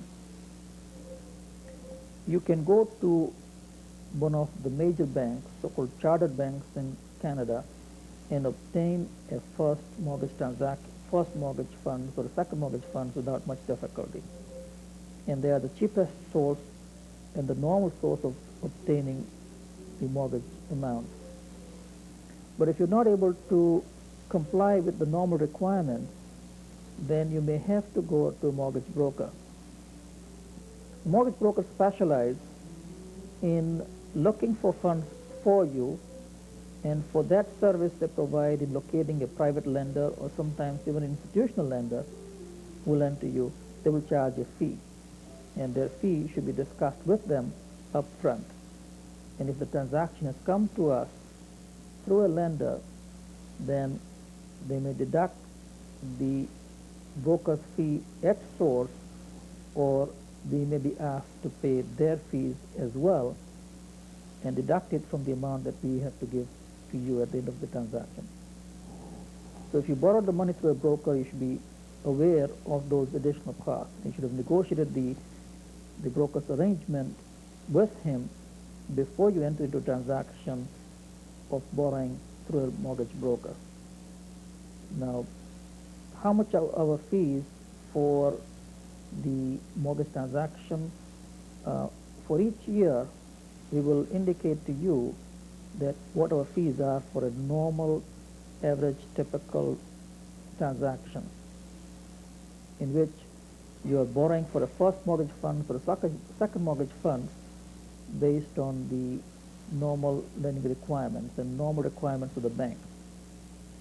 And you can, from the description I've given to you, you will be able to see that the expectation of the bank is that we do a total search of the title as if you're buying the property brand new. And therefore, we have to go through all the searches completely before we can provide an opinion to the bank. And until they have this opinion, they will not lend you the money. And it is therefore important that you understand the transaction and of a cost before you enter into a mortgage situation with a bank. Now, from the lending point of view, if we find that there is a special problem in the property that was not dealt with before when you bought the property, then in some cases we may have to deal with the situation ourselves. For example, this has happened a number of times in my observation, is that you thought that a certain mortgage had been discharged, but you forgot to have it discharged in the past. We may have a lot of difficulties if this unexpected mortgage suddenly showed up, which you assume was discharged but has not been taken off the title. And therefore, there is now a great rush and an expenditure of extra amount of time to remove this from the title before we can certify to the bank that they have the first or second mortgages. So you should realize that our fees are going to be based on our expectation of what we think is going to happen. You'll be telling us that this is going to be a first mortgage or a second mortgage, and that you presently have first mortgage or a second mortgage on the title, in which we will be dealing with in terms of removal or discharge. But if we find something different or unusual, we will then have to deal with those extra questions and for additional fees to you based on what we have to do to remove those problems or difficulties. Now, if you bring to us a loan transaction for consolidation and say that there is about 5 different credit cards that you had and you want to pay them off, then we would have to charge some additional cost for making extra checks and payments to various parties. So our fees will be based on what we do for you in this transaction. So we can give you some idea of the basic amount plus additional cost for additional items that you want us to pursue. You have to keep very much in mind that we are trying hard to minimize your cost and we're quoting fees to you on a normal situation. So it is very important that you try to indicate to the lending institution that they should not be asking us to deal with any problems that are not really legal in nature. And perhaps I'll give you a few examples of what you should try to do on your own with the bank. I see from my experience that sometimes the bank will ask us to obtain a posted checks from you, or they will ask us to deal with insurance on the default, or life insurance on your life to ensure that in the event of the death of the borrower that your spouse is covered for the mortgage amount. So all these types of the extra arrangements which can be made directly with the bank should not be done through our office. And if you do, you're simply increasing the cost of the mortgage transaction. So we advise you to deal with the bank in making sure that only the legal documents arrive at our office, and we deal with only legal minimum documentation that we have to deal with. Now, a word about insurance. When you borrow money from a bank, the bank is concerned about making sure that the mortgage amount is insured by an insurance company of yours to the extent of the mortgage amount. And in the event of theft, fire, breakdown, not theft, I mean the house being burnt down, the mortgagee or lender wants to be covered for the full value of the mortgage. Now, very often there is a large amount of value in the land alone, and therefore the lender is fully covered in terms of the value because the land value is high. The insurance simply covers the replacement of the house in the event of a fire or a house being destroyed. So the amount lent or the amount lent by the bank may be covered, or most of it may be covered by the land, and therefore you do not need to insure the house for the full value of the mortgage amount. Now, if that happens, it will be something that you should do instead of asking us to do, to deal with the bank or the lender to make sure they understand this point, that there is a large value in the land and it is not necessary to insure the house for the full value of the mortgage amount. Therefore, this is called full replacement value amount, and you should convince the bank that the house is fully insured for mortgage purposes if you cover the adequate amount for reconstruction of the house. And that amount may be smaller than the actual loan amount that is given to you. If so, if you convince the bank to this effect, then you will not need to borrow, or rather, sorry, insure the property for the full value, and you will in that case be able to tell the mortgage broker to provide us with a notice, or what is called a binder letter confirming that the property will be insured for that value, which is the full value of the reconstruction of the house if required, and it's called full replacement value coverage. You should talk to the insurance company and ask them to send us that letter. Now, to minimize the time and the cost, it is preferable that you tell the insurance company to let us have what is called a binder letter, which is a statement of the agent to us, stating that the property will be covered to a certain amount, and that amount is the full insurable value of the property, and that you have arranged with the lender that that amount is going to be sufficient for their purposes. Now, we'll be asked by the lender to provide with a statement to the effect that the property is fully insured. So we'll then be in a position to indicate to the lender or the mortgagee that the property is fully insured. Without this insurance, the lender will not be willing to advance the funds to you. Now, a word about the insurance brokers.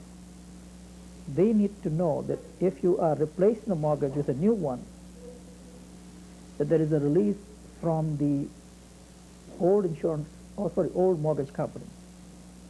The way the insurance works is the following. The insurance contract says that in the event of the house being burnt down or damaged, they will pay the mortgage company first their amount before paying you. That's called the mortgage insurance clause, actually. That clause is required to be in the insurance contract.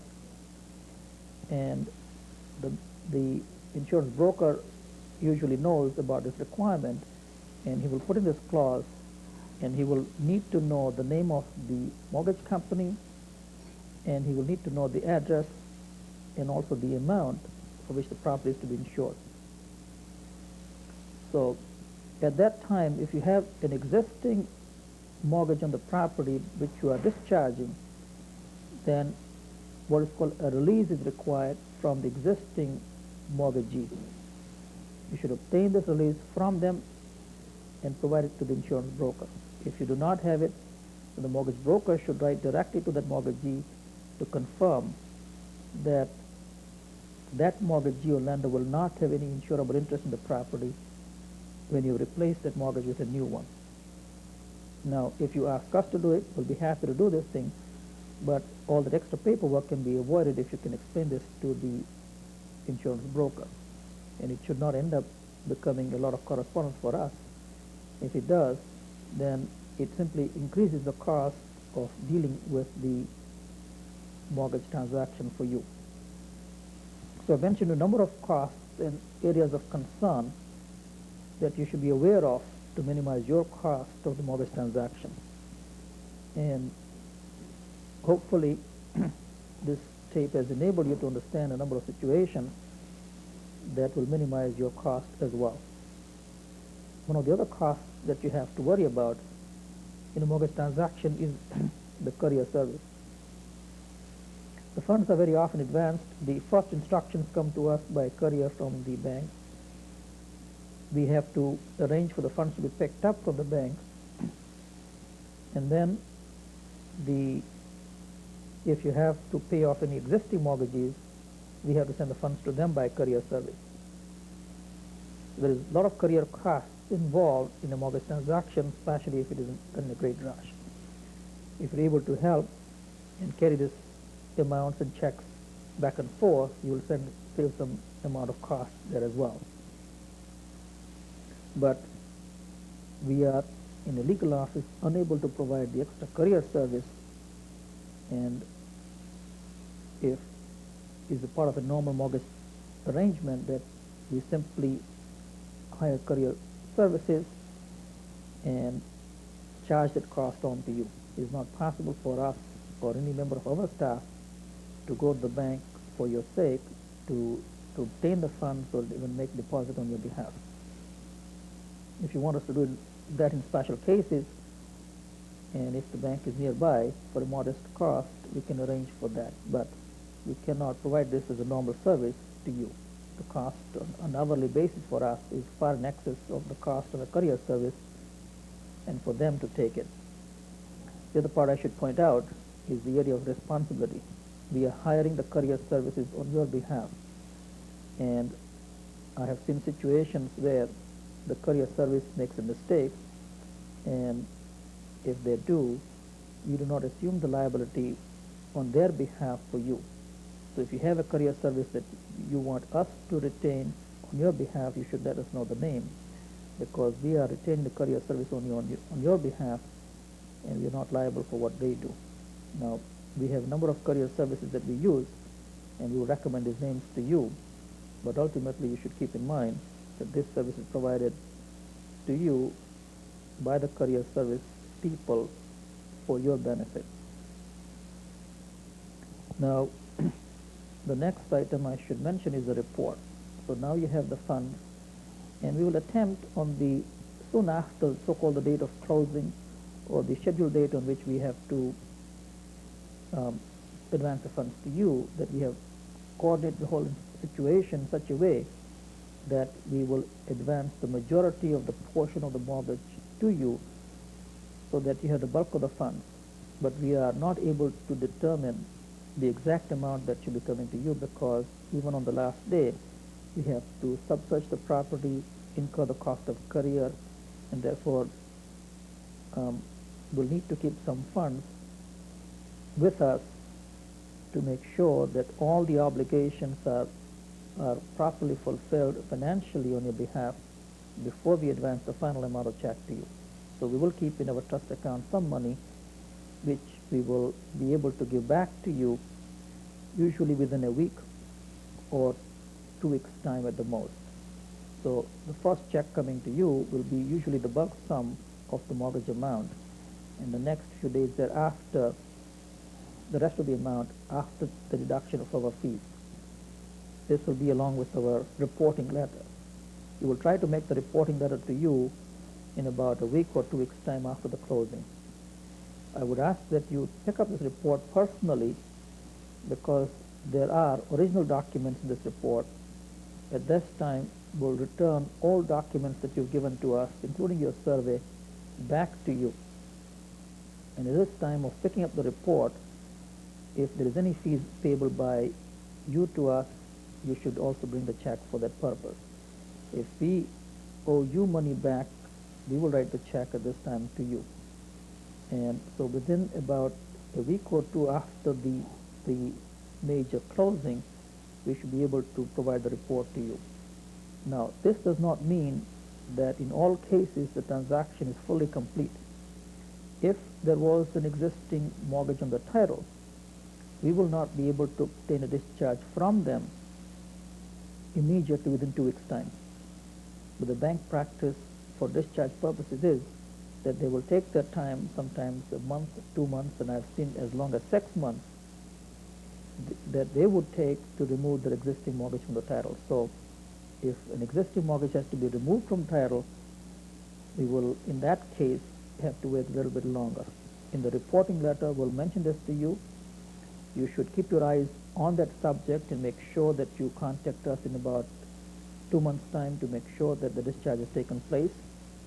We'll send the discharge to you, and we'll also send it to the new mortgagee, new lender, that discharge because it affects the title.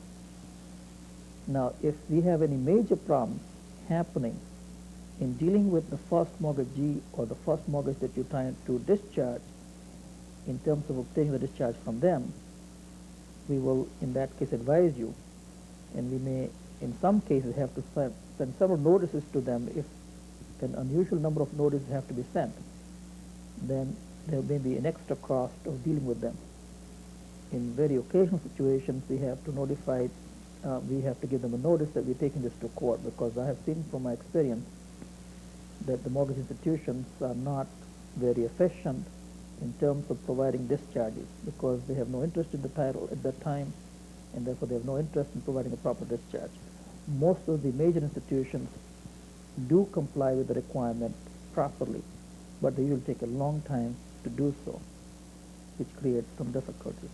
If it is a private lender who held the first mortgage which is being discharged, then it is very important that they provide a discharge immediately at the time when the funds are given to them. And in such cases, we'll work with you to make sure that their formalities of discharge are properly completed promptly without waiting a long time. So once again, you should keep an eye on the transaction until it is fully complete. Even after report, where there's a need to follow up, you should be in touch with our office. You should read the report, and from that report you will see what we still have to complete. And then you should be in touch with our office to make sure that those items are completed within reasonable time, and then we will consider the transaction to be completed. Now, after reading the report, if you see that there is any document that you need from our file, then you should let us know within 30 days' time, because after 30 days' time, if there is nothing else to be done in that file, we'll retire the file, and there is a cost of retrieving the file, and therefore you should try to contact us within the time frame of about 30 days' time to make sure that you have each and every piece of document that you want in that file. Now, normally we will provide you with a whole list of items that you should keep as a permanent record of that transaction in your file.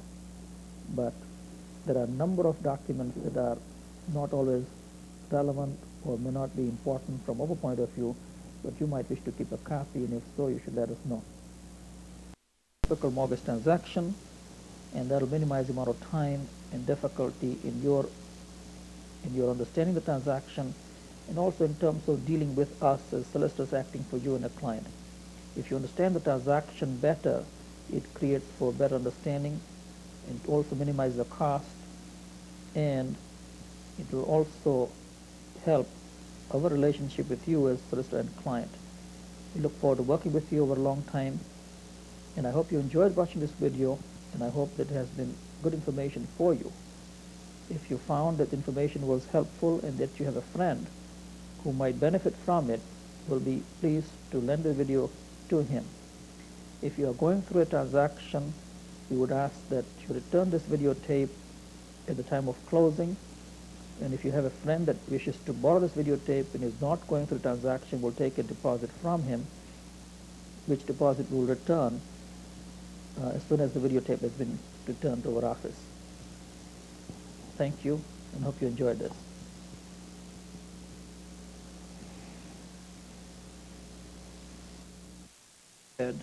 To advise you on the subject of purchase of a house.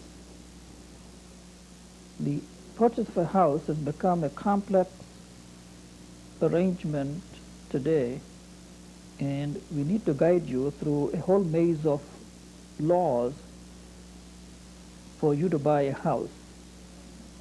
There are, at this time, when you buy a house, many worries in your mind, financial and legal, and it is our task to help you to deal with the legal issues. And this videotape is prepared so that you can understand some of the key issues that you have to deal with when you're buying a house. I will deal with a number of important issues that will affect your purchase and help you make the decisions properly in many situations, starting from the day you put in the offer and the day you get the keys in your hands. The first question that will arise in your mind is, should you consult with a lawyer when you put in an offer? The norm is that many do not consult a lawyer. Now, if you do not, the risk element is with you. In most situations, it is the agent who will take you to the property, and you will be very excited about a particular house that you like, and the lawyer is not available on a weekend, and the agent will tell you that if you don't buy the property now, you will lose it. So in many situations, parties sign the offer and bring it to the lawyer only to process the transaction to conclusion. But if you do so, you're doing it at your own risk. My view is that if you prepare me in advance that you are putting in an offer, and if you have watched this video and you read our memorandum that we have in writing as to the issues you should think about, you will be much more knowledgeable in making the decisions for the offer itself and also in the manner the purchase transaction will be conducted. So I hope you enjoy this video, and after watching it, if you have any questions, you should let us know or arrange a meeting. Now, when you're preparing an offer,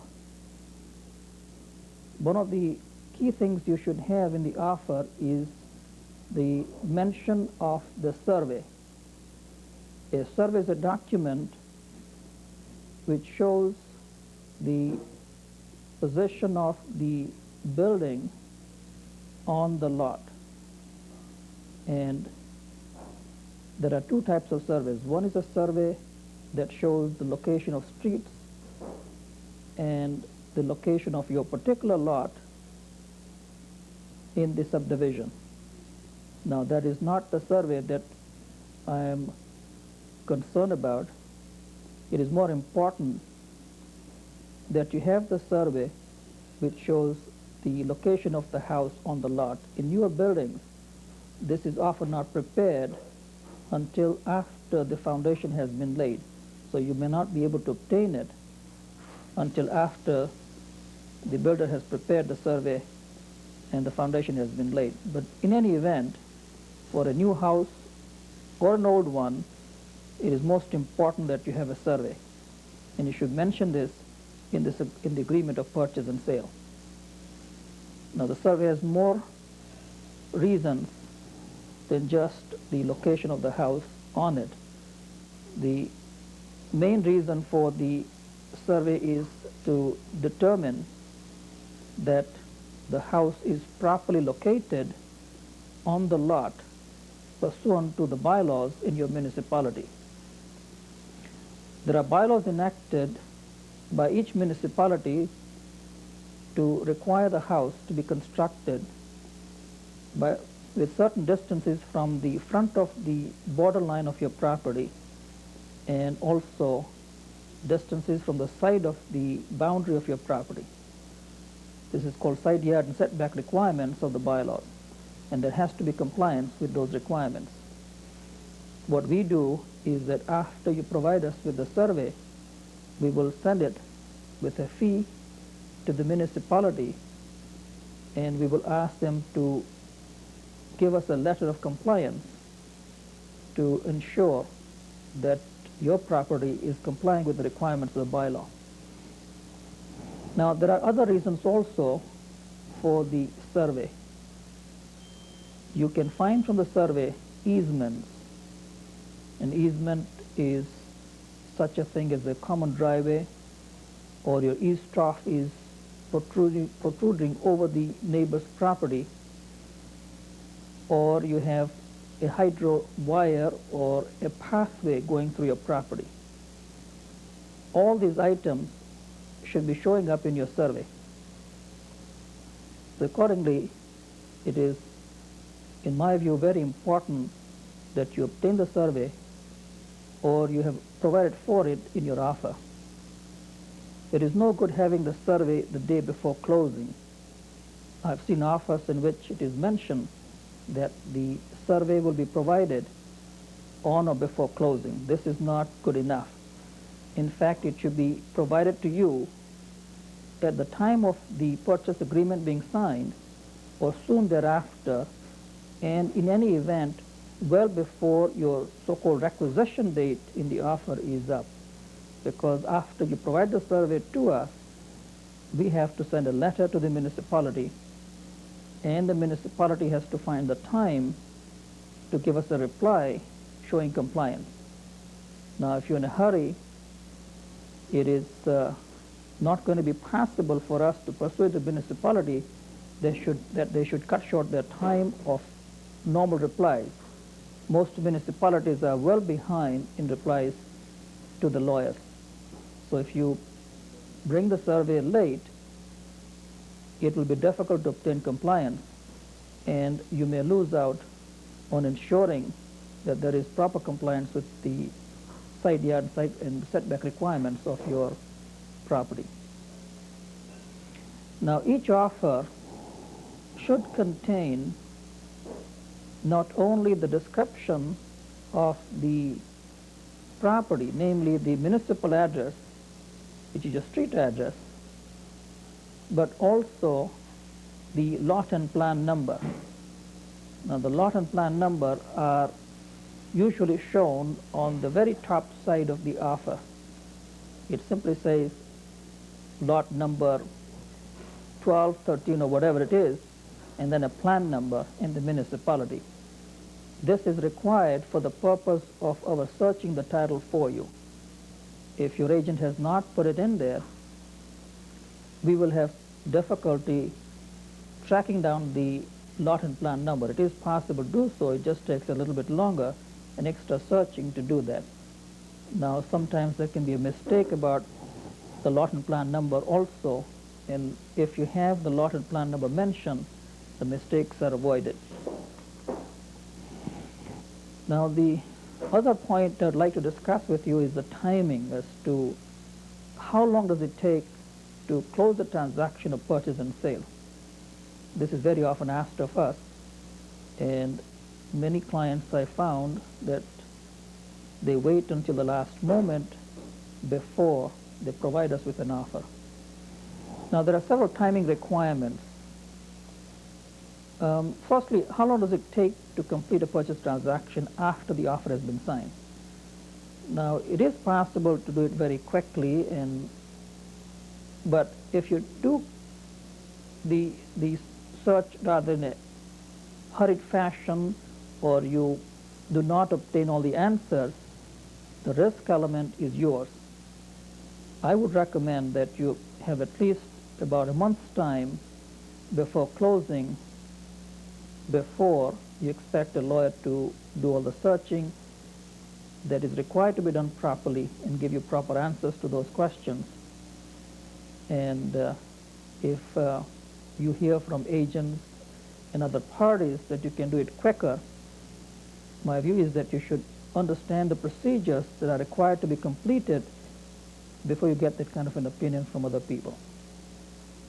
Now, just to give you an idea of what happens, I give you a couple of illustrations of what is required to be done for a proper closing. We not only search the title to the property, which takes a few days, and we usually have our own agent do the title searching for you, which doesn't take too long. But it is usually the searching we do for you with the municipality which takes a longer time. And the governmental institutions will not shorten the time frame for you to make it convenient for you to close the transaction quickly. And they are not concerned with your problem of having these answers quickly. To give you a couple of examples, we need to write a letter to the tax department to ensure that all taxes have been paid. So after the offer is received, we have to write a letter, prepare a check for the appropriate amount for the municipality, wait for the answer, and then be able to read the certificate and then give the opinion to you.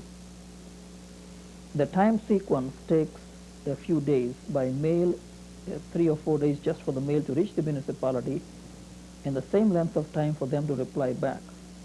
So a week is at least lost. And on each desk, our desk, in the municipality's desk, there are a couple of days extra that are lost. And it's not possible to give a file a top priority all the time, and if you do so, the transaction ends up costing more money than it should. This is only an illustration of one item that I mentioned to you. There are quite a few items we need to check, and therefore, if you are advised by somebody that it takes only a week to close the whole transaction, you should realize that you're prejudicing your own interest as an owner of the property if you try to bridge this time. Now, this doesn't mean that we cannot help you in this situation if you have a very short time to close. We can, but the risk of not having the answers properly are yours. Now, throughout the purchase transaction, one thing you should realize is that we as solicitors are only advisors to you in your transaction, just like a doctor is to you when you have a medical problem. If there is a problem, then we have to advise you this is a problem. The decision making is still yours. You are the client. You're the person who should decide based on our advice what you would like to do. Therefore, one basic principle to keep in mind is that when we provide you with information and we have questions to pose to you as to how you wish to decide on, it is always you who will decide how the decisions are to be made. We will provide our advice to you. But by providing us the offer and agreeing on the fee, it does not mean that you have shifted all the problems to the solicitor. We still remain in the position of advisors to you, and our relationship as lawyer and client would be correct if you were willing to understand the problem and provide answers to the decisions that you have to make. Now, the next concern that often arises on the purchase is a mortgage. In a mortgage transaction, one of the two things will normally happen. One is that you may be assuming the mortgage that the vendor, which is the seller of the property, had on the property, or you may be obtaining a new mortgage from another institution. Now, here are the issues that you should keep in mind. If you are assuming the mortgage of the seller, or what we call the vendor, then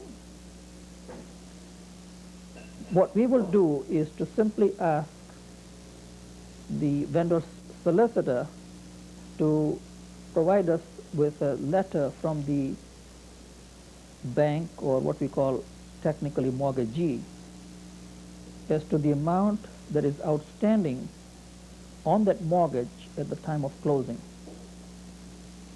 Since you're paying the purchase price minus this mortgage amount, we will have on the statement of adjustments, indication of what was remaining to be paid on this mortgage at the time of closing. So in that situation, there is not a great deal of paperwork required to close a transaction of that nature. However, if you are dealing with a situation where you have a new mortgage to be prepared, which means that you're borrowing money from another lender, then there is a large amount of paperwork to be completed. To just give you a brief rundown, the typical scenario in such mortgages is that you will first obtain the approval of the mortgagee. Very often in this kind of a situation, your offer will be conditional and should be conditional upon your obtaining the approval for a mortgage. So when you get the approval, the first step is that the lender or the bank, in very many cases, or what we call as mortgagee, will issue what is called instructions to the solicitor. These are printed forms of the way in which the bank would like your lawyer to prepare the mortgage document. Now, here the normal problem I found is that the banks often take a very long time and make the same mistake of assuming that they can give us instructions at the last minute and expect us to carry out all the formalities in a very short time. Now, the expectations of the mortgagee or the lender are that we certify the title to them as well. So therefore, they are concerned also about all the searches that we do for you as a client, and they will list them in great detail for us to complete and report to them. Usually their expectation is that we conduct these searches and issue a first letter of opinion to them prior to closing. So there will be all our searches completed, which we are doing for you anyway, but sometimes there are additional documents that the mortgagee will want for completion before they will advance the funds. Now, we recommend in this situation that you try to minimize the paperwork by telling the bank that only the legal documents should be sent to us that affects the title. Things, for example, like the certificate from the sheriff, the tax certificate, the insurance coverage on your property, and the mortgage document. But there are many situations I have found in my experience which do not relate to the legal transaction, which the bank very often will end up asking the lawyer to deal with, such as, for example, your prepayment arrangement or the arrangement by posted a check or payment through a bank account, insurance for default, not the insurance on the property, but default insurance. And sometimes they will also ask the lawyer to deal with the question of appraisal, and sometimes a question of providing information that the down payment came from you. Now, all these types of questions should be dealt with by you directly with the bank and not involve the lawyer if you can help it. And the reason for that is that it simply increases the cost of the transaction. Now, where we're acting for you and the bank as well, you should let the bank know who your lawyer is. If you do not provide them with our name as to the lawyer who will be acting for them as well, then they will appoint their own solicitor who will charge you a much greater fee for acting independently to them, for them I mean, and they will charge this fee separately and deduct it from the mortgage proceeds, as I call them, or the amount of money that is going to be given to you or lent to you is diminished by that amount of the legal fee for that independent solicitor. Now, in most smaller loans, meaning in other words amounts less than $250,000, it is my experience that the bank will not object to your having the same lawyer, namely us, acting both for you and from them. But you should explain this to them, that it is your desire that we act for them as well. and in most cases they will comply. So in situations where you are borrowing the funds from a lender, you should let the bank know in plenty of time who your lawyer is, and in that situation we can quote you a fee of the additional amount we will charge for acting for the bank and providing them with the opinion. Now, the expectations of banks these days are enormous in terms of the paperwork. It is quite common to have something like 15 to 20 pieces of paper that we have to put together for their purposes alone. So what we do is we will give you a quote of the fee that will indicate the extra cost of dealing with the mortgagee.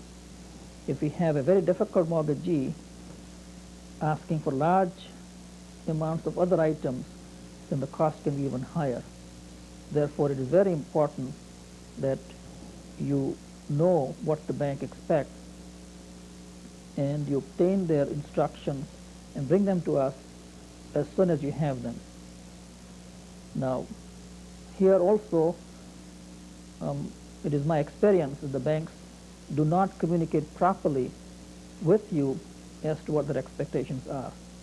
The impression that comes across from the bank very often to you is that all that is required to be done is the approval of the mortgage. And once approval is done, there is not very much to be done. This is not the case whatsoever, because approval simply is an indication by the bank that the value is correct, and therefore after the information you have provided them is all acceptable to them for the ratio that they require for lending and your income, which is a very straightforward situation, the real work begins with the solicitor, namely a large number of searches that we have to do to give them an opinion. And in this tape, I'll be telling you a number of things that we are doing for you and the bank, and this will give you an idea of the number of items that have to be completed for a purchase transaction. Now, the other item that you should be certain about is the mechanical appliances which you're buying from the vendor. Vendor is the seller of the property. You should have a clause in the offer that states that all mechanical appliances of the property are in good mechanical condition or working condition when you see them, as well as the time of closing. In today's transaction, the number of mechanical appliances can be large, in the sense that if you're buying a fridge, stove, and a washing machine, there are some of the appliances, but very often these days there is a garage, furnace, and other items that you may be getting as well. So you should check out, firstly, when you're making the offer, to make sure that all these items are working properly. And you should put in a clause in the offer that they will remain in working condition on the date of closing as well. Now, a word about utilities. When you purchase a house, there are a number of utilities you have to worry about. One of them is the hydro, the other is consumer's gas, and sometimes the water. Then of course there's cable, telephone, and so on. We will be dealing with the first three I mentioned to you, namely the hydro, the consumer's gas, and sometimes the water. We will write to the various companies for this purpose. Of all these items, the hydro is the most important from the legal point of view. If the hydro is in arrears, it can create a lien. Consumer's gas would not create a lien, but in terms of the water, sometimes they are, in some municipalities, put together with a tax bill. Now, in addition to our writing, I recommend that you also make a call to the municipality and indicate to them that you will be the new owner.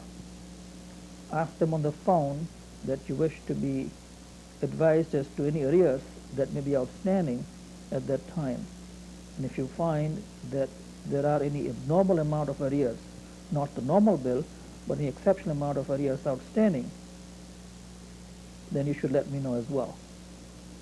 Now, you will see that sometimes information that you have and you obtain from the utility companies is not the same as the information we obtain. So if you find something abnormal, you should let us know for match of information. Now, the next item that is of concern is the vacant possession of the house to be delivered to you on closing. In some cases, there are tenants in the house which you may be planning to purchase. If there are any tenants, you should let me know, and you have to make sure firstly that in the agreement you have provided for a vacant possession of the property at the time of closing. And if so, just prior to closing, you should check out the house and let us know that the tenants have vacated the property which you're going to occupy on the date of closing. Now, if it's a commercial property or a property you've agreed to purchase with the tenant, then you should be aware of the obligations of a landlord, and we'll advise you on those obligations at the time of purchase of the property. But in terms of communication, you should let us know that the property has some tenants in it if you're buying a property with the tenants in it. Otherwise, we'll assume that the property is going to be delivered to you vacant. One of the key concerns you have for closing is the keys. Where will you get the keys on closing? Now, in all new properties in a subdivision, the normal situation is that the key will be with the superintendent of the or a person at the subdivision who is in charge of the subdivision construction, holding the keys on closing. And what happens on the day of closing is that after we close in the registry office, the vendor's solicitor should advise the site office that the transaction is closed. Now, if the closing is happening on a Friday or a day when there is a lot of rush, they may forget to let their superintendent know that the closing has taken place. So we will do our best to advise them, but we should have a discussion on the subject at the time when you come in to sign the documents. And at that time, we will let you know what the arrangement is. Now, in the case of a condominium, again, it's the superintendent who may hold the key, or if it's a used condominium, an old one, then we may obtain the key on closing at the registry office. In most situations, it is at the closing that we, acting on your behalf, obtain the key, and we will have the key brought to our office, and you can pick it up from our office in most cases. Now, when there is a rush and you wish to have the keys earlier in the day, we will arrange for you to see our title searcher who can give you the key with our authorization at the time of closing. This may enable you sometimes not to have to come to our office to obtain the keys. In some cases, the keys will be held by an agent, but that is not always the case. The agents do not like the idea of getting involved in a closing, and I also agree that it should be the lawyer's office that should handle the key properly, in the sense that it is a part of the obligation of the vendor to provide the key, and a part of the obligation of the purchaser to ensure that we get the key on closing. Now, there may be practical problems with the keys. You may only get one key, two keys, or sometimes a garage key, and so on. All those details is not possible for us to work out in great detail as to how many keys you're going to get. You will have usually one key that we will obtain for you, and you'll have to deal with the agent or the vendor, or practically just obtain a new set of locks if required to make sure that you have a proper access to the house. It is, in my view, a good practice to have a new set of locks when you change the house or obtain new ownership to the house in any event. But as a practical measure, we will attempt to get you one set of keys to the house. If there's another set of keys, extra keys, we will try to get the information for you, but it may be on the top of the fridge or the kitchen counter where they are normally left. And such detail of where the keys are, we will try to get it across to you so that you have the access to the house properly. So what about the date of closing? Now, the closing date is the date on which you plan to move. Is also the date on which we are trying to close the transaction in the registry office. So a lot has to happen before the date of closing and on the date of closing as well. So there will be a lot of activity on that day. You will be trying to move and we'll be trying to close this transaction. Now you should not attempt to try to move in the house with your truck waiting in the front of the new house that you're buying early in the morning. You should arrange, if possible, to move in at the end of a day. I get this question asked many times as to when are you legally authorized to move in there. The answer is that you can move in the house when you have the key and the legal transaction has closed in the registry office. After we have closed, there is time required to bring the key across to you, and by that time the vendor should have moved out. As a practical measure, sometimes the vendor has not moved out, and if he has not, there is not too much we can do about it, because as a practical measure, it is not an issue that we can bring to court. Now, if he fails to move out within a day or so and has occupied the property longer than the time is required at the end of a day, then it can become a legal matter. But if it does, it's a separate issue we have to litigate in court. Now, in most cases, this is not the case. Now, as far as the normal situation is concerned, you will be able to move in by roughly the end of a day.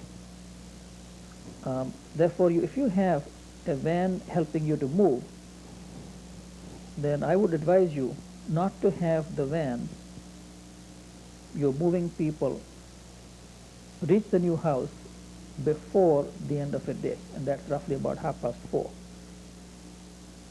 On that day of closing, you have to keep in mind that there is a large number of things that we will be trying to do for you. We will be sub-searching the title again. When we search the property, we do it again on the day of closing.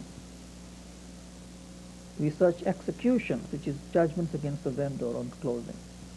And to do this, we have to open the books, redo the search, and exchange a number of documents with the vendor's solicitor. Now, in terms of the vendor, he may be doing his part of the transaction, and from us we're doing our transaction. It's not always possible to do it first thing in the morning. And therefore, I have found over the years that if you suggest to us that we try to close early in the day, we will make every effort to do that, but I cannot assure you that it's going to be possible in all cases. Very often, quite apart from the registry office, we have a number of things that we need to do in our own office. For example, you bring us the checks, we have to make a deposit of these checks into the trust account, and we have to certify these checks and then arrange for these checks along with our documentation to reach the registry office. And for Richmond Hill, this is mostly Newmarket, and for properties in Metro Toronto, it is in Toronto. Sometimes it is Brampton or other towns. But just the time for us to certify the checks, arrange the closing agenda, and as I mentioned earlier, sub-searching the property takes a fair amount of time. And therefore, once again, it is not desirable that you arrange to move too early in the day into your house.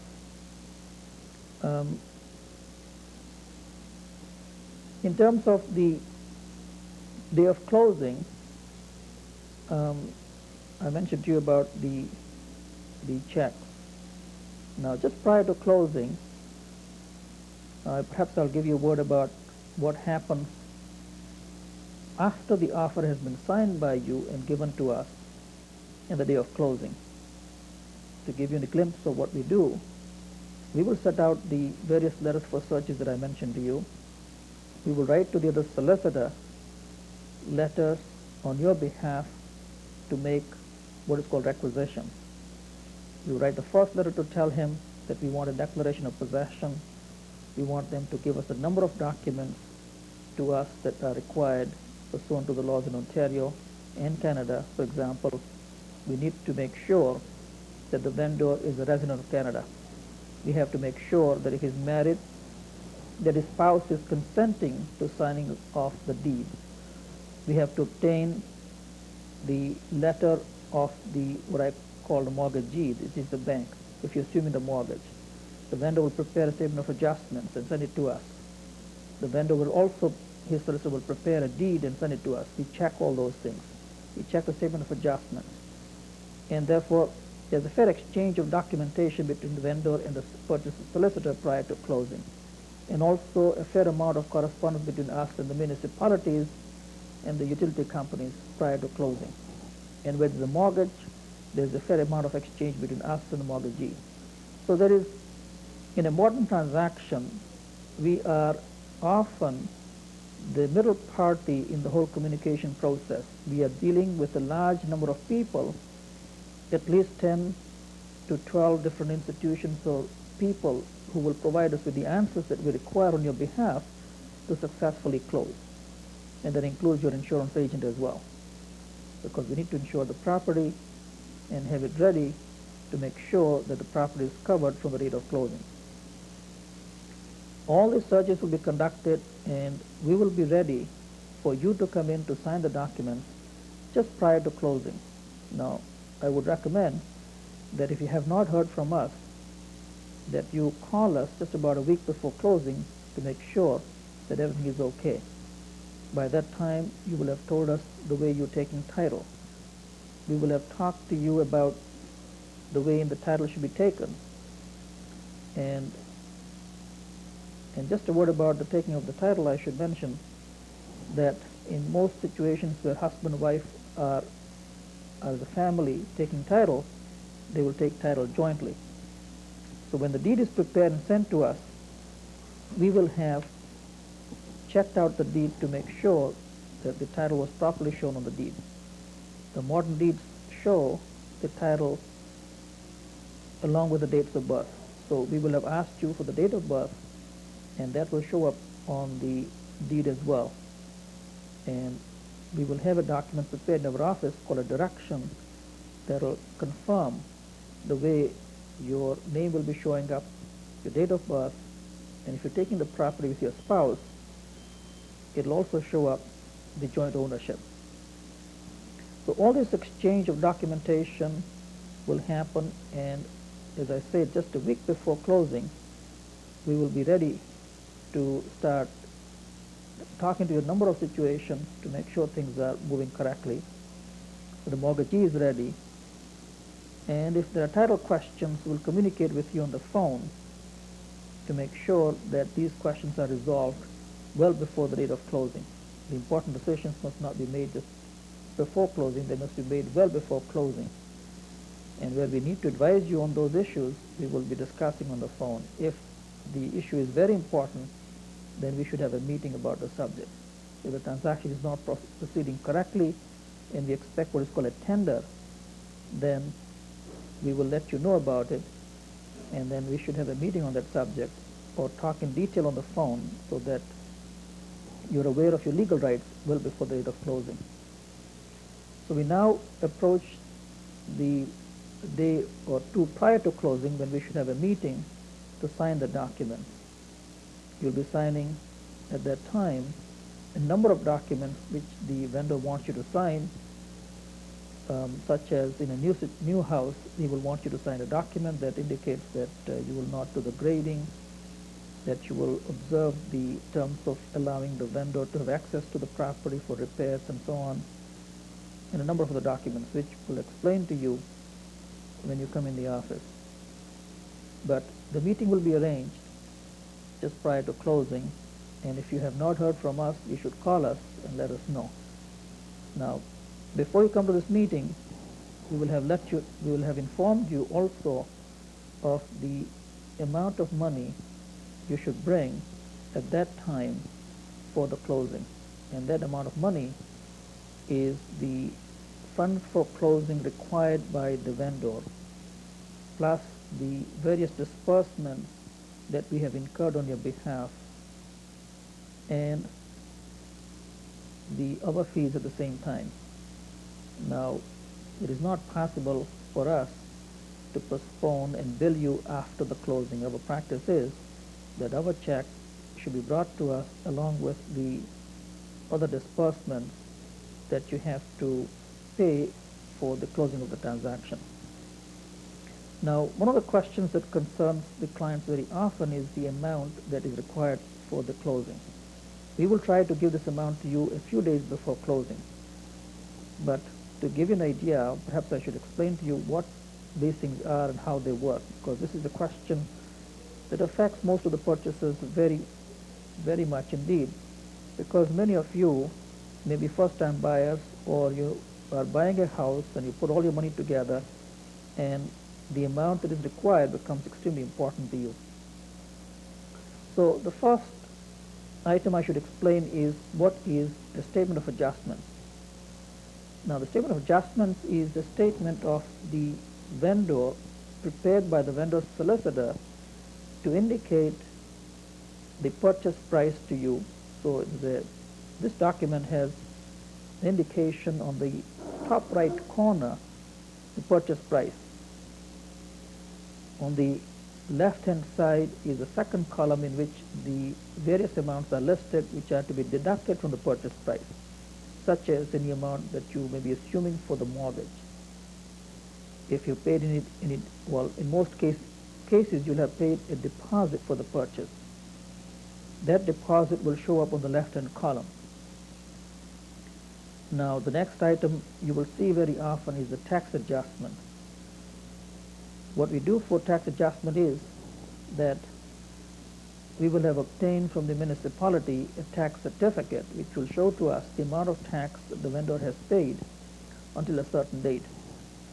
The municipality is not concerned about the date of closing, and therefore they will have billed out their amounts 2 or 3 times in the year, regardless of when you close your transaction.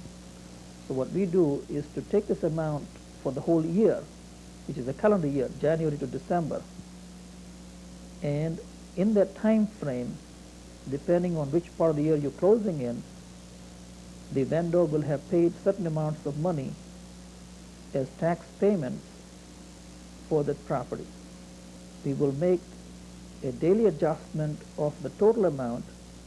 We will divide this by 365 days and work out a daily, what is called a per diem rate for the tax payment. That amount will be multiplied by the number of days that the vendor has stayed in the property. That is his portion of the payment he's supposed to make. If he has overpaid this amount, he will ask you as a purchaser to pay that amount, and it will show up in the right-hand column of the statement of adjustments. If he has underpaid this amount, it will show up in the left-hand column, which means that he will reimburse you for that amount. So, having adjusted those amounts, we will then deal with other adjustments that we might have to make in the statement of adjustments. Occasionally, the vendor will agree that he was in arrears of payment for hydro or gas, and he may agree to adjust it on the statement of adjustments by allowing you to make a payment for it, and he will give you a credit for the unpaid amount. Therefore, it will show up on the left-hand column. If there are tenants in the building and you're assuming the property with tenants, then the rental amounts will be adjusted as well. If you have oil in the house for heating, a tank full of oil will be filled up prior to closing, and the vendor will ask you to pay him that amount, which will be showing up on the right-hand column, which is the part of the column which lists all the items the vendor wants you to pay him. So these are some of the adjustments that are made in what is called a statement of adjustments. So the right-hand column is totaled up minus the left-hand column, and that gives you the difference, which is the amount you need to pay on closing. It's the amount due and payable by you at the time of the closing of the purchase transaction. Now, we will get this amount as a statement of adjustment from the vendor. Until we get this amount or the statement of adjustment from the vendor solicitor, we cannot tell you how much you will need to bring into our office as total funds required for the closing. Now, the second statement we will prepare is the statement of our account to you. This will list the following items. It is showing the amount of fees that we will charge you, the various disbursements which we have incurred on your behalf. For example, we have spent on your behalf a fee to search the executions, which is the judgments against the vendor. The amount we have paid on your behalf for the title search. The amount we need to pay to register the document. The amount we pay to the municipality to check the survey. And the most important of all these disbursements is the cost of the land transfer tax. This is usually a fairly hefty amount of money, and it will have to be paid on the day of closing. We will work this amount out for you, and we will list it in the total amount for fees and disbursements, and we will total up this amount, and therefore this is the statement of our fees and disbursements that we'll prepare on your behalf. So now we have a statement of adjustment showing what the vendor wants. We have a second statement of what we have for fees and disbursements incurred on your behalf. And lastly, we have a statement of trust funds, which is the reconciliation of what you bring to us and what we have spent on your behalf. This statement will show up the amount we have received on your behalf from you and as a certified check for closing, and very often there will be another amount that will be given to us on your behalf from your lender, the bank. So we show in this statement of trust funds the monies received on your behalf. Now, on the other column we have the money spent on your behalf, which is our fees and disbursements and the amount we are required to pay the other solicitor on closing. This statement shows the reconciliation then of the net amount that may be overpaid by you, and if so, we will send the check back to you also. Now, when we estimate our fees and disbursements, we will slightly overestimate them because there are a number of expenses that we cannot fully determine prior to closing, such as the cost of sub-search, cost of long distance, cost of other searches we might need to do, courier service on the last day of closing. Therefore, sometimes there is an interest payment to be made for the extra day. Sometimes there is a deduction made by the lender, your lender, for other fees, and he's not providing us the full check that we anticipate from him. So there are a number of items that we are not certain about, and therefore we need to provide for a cushion, some extra amount that we will need from you. And having provided for this amount, we will then explain to you in our trust funds the amount of check that we have to pay you back. Now, if by any chance we have underestimated the total amount that you need to bring in there, then you will have to bring a check back to us when you pick up the report. And that amount should be settled as soon as the report is prepared, and that is the way these statements are prepared. Now, I found from experience that you may be very concerned about the amount of check you have to bring in there, and you may be using your own method of calculation as to how much is the amount that you will need to bring in to us. I've explained to you the three different statements that we prepare to make sure that we have an accurate amount of the fees and disbursements incurred on your behalf. But we cannot, in general, actually provide you an accounting service. The accounting can be complex, and if it's the first time that you're buying the house, then it is important that you try to understand how the various accounting systems work and minimize our time of trying to explain to you what the accounting is all about. Now, if you've done your own accounting, it is not always possible for us to try to learn how you did your accounting and then go through explaining our accounting system, which is a great amount of details, to show to you that your accounting which you did for yourself is correct or not. So we would appreciate not having to do all this accounting in detail to explain to you as to your system of accounting is against our system. I think you should try to understand the correct way of how we do the accounting, and if there's any concern about that, we will try to assist you. But we will appreciate you trying to minimize our time in doing all the accounting and explaining to you. Now, if you watch this video and you've understood the principles of what I was trying to explain, it'll make it easier for you to understand the accounting arrangement for closing. We will in any event provide you with a report which shows all the accounting in great detail, and at that time will be the best time for you to go through and understand the way in which the accounting is done and prepared. Now, I also got a written memorandum of how to look for various problems of the statement of adjustments, and the various items I'm mentioning in this videotape is also in a written memorandum. If it helps you, you can ask to have that memorandum, and that will also help you to understand the arrangement.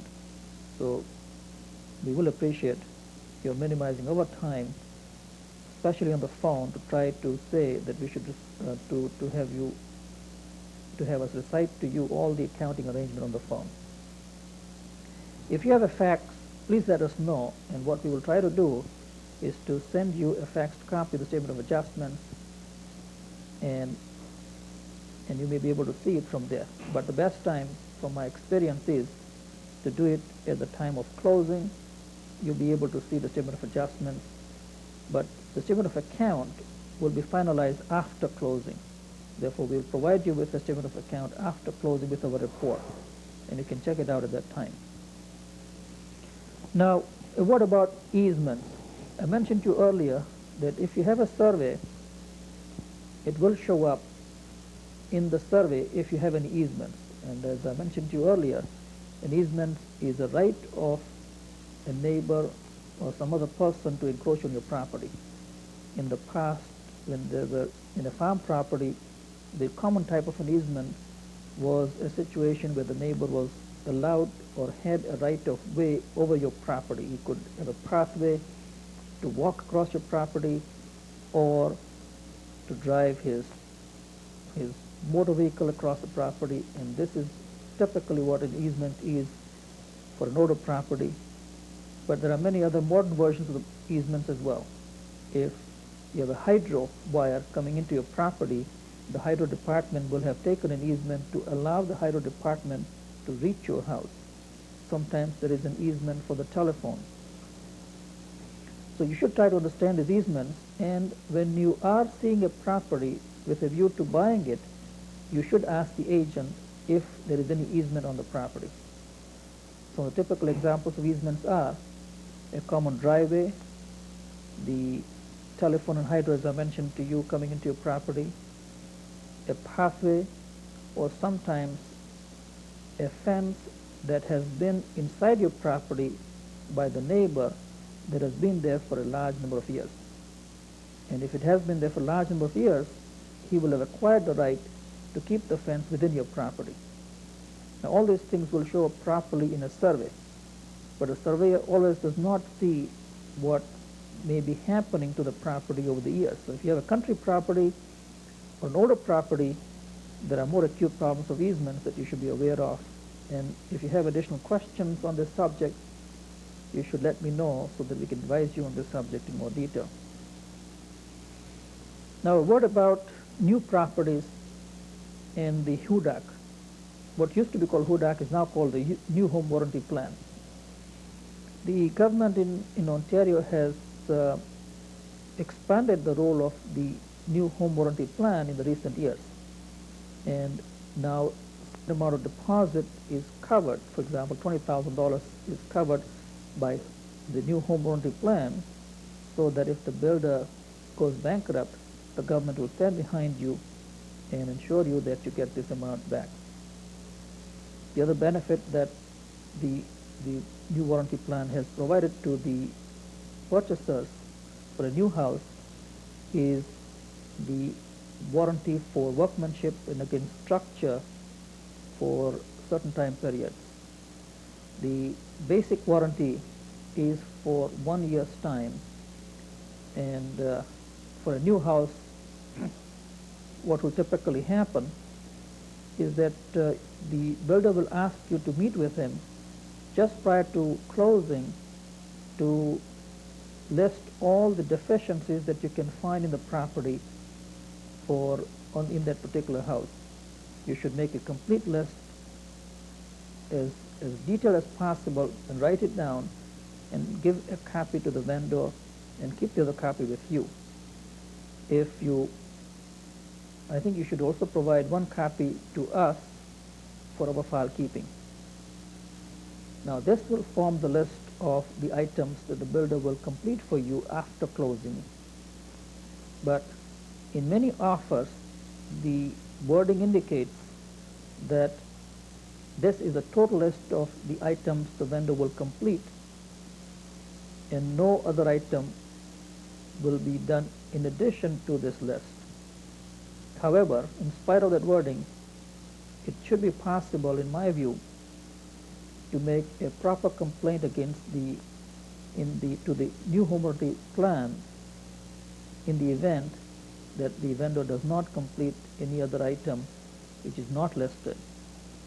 But to be able to have that item rectified, you should make a complaint in writing within the first year after the closing of the property. And you should do this in writing, and if you require, I'll give you the address of the new home warranty plan office so that you can make this complaint and ask them to rectify the deficiency that you found. Now in my reporting letter you will see the address as well, so please use the address and write to them.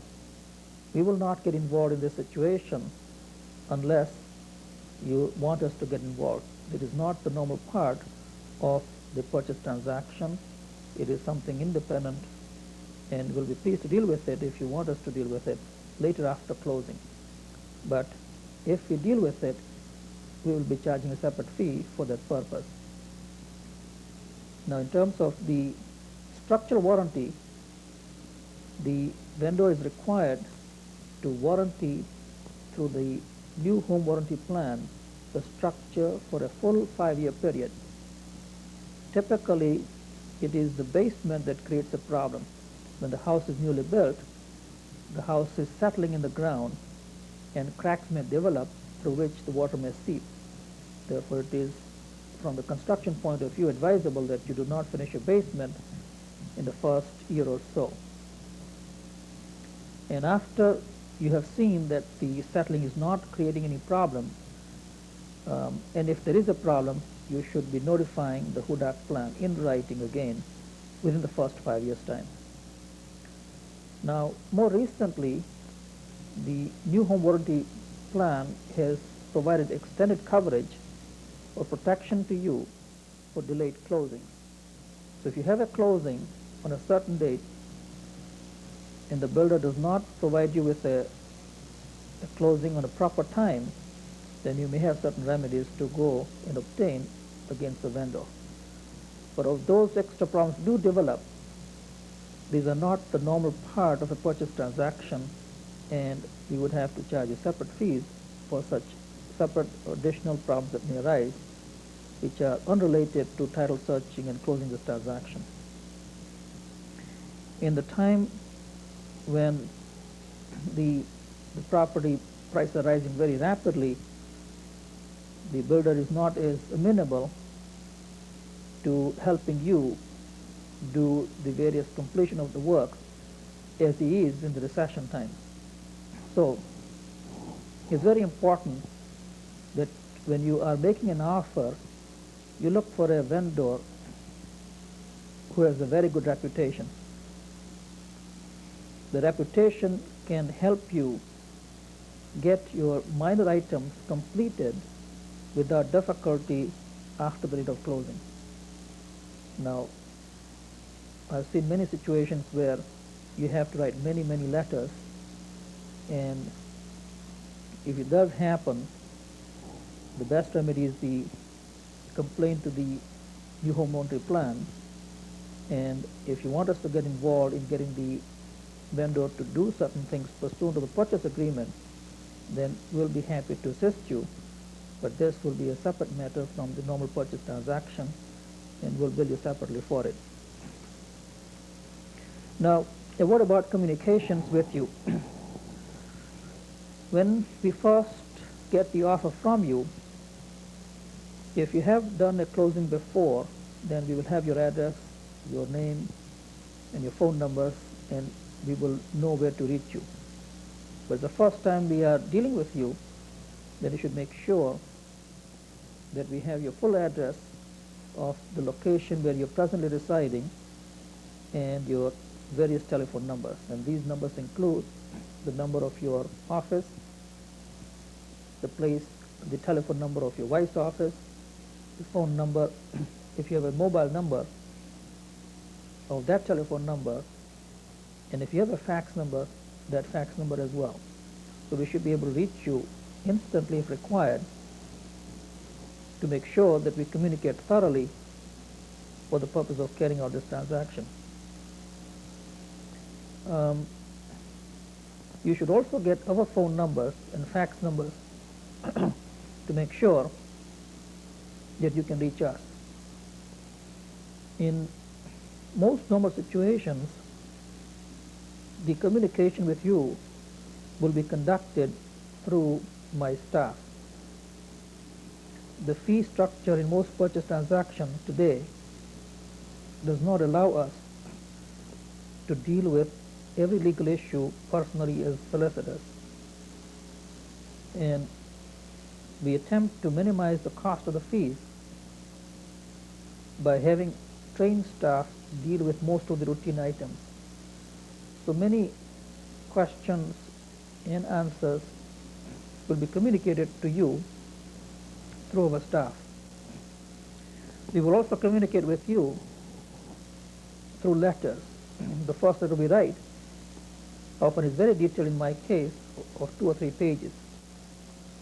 We will also provide you with a memorandum on a purchase transaction of about 7 or 8 pages, which you should read so that you understand basically the issues that you should consider in the decisions you might have to make. Now, all these are intended to help you minimize your cost of the fees, and you should try your best to try and communicate with us effectively so that it minimizes the difficulties that can arise. It also helps our solicitor-client relationship and to ensure that everything was conducted smoothly for a proper closing of the transaction. What about communications from the point of view of courier service?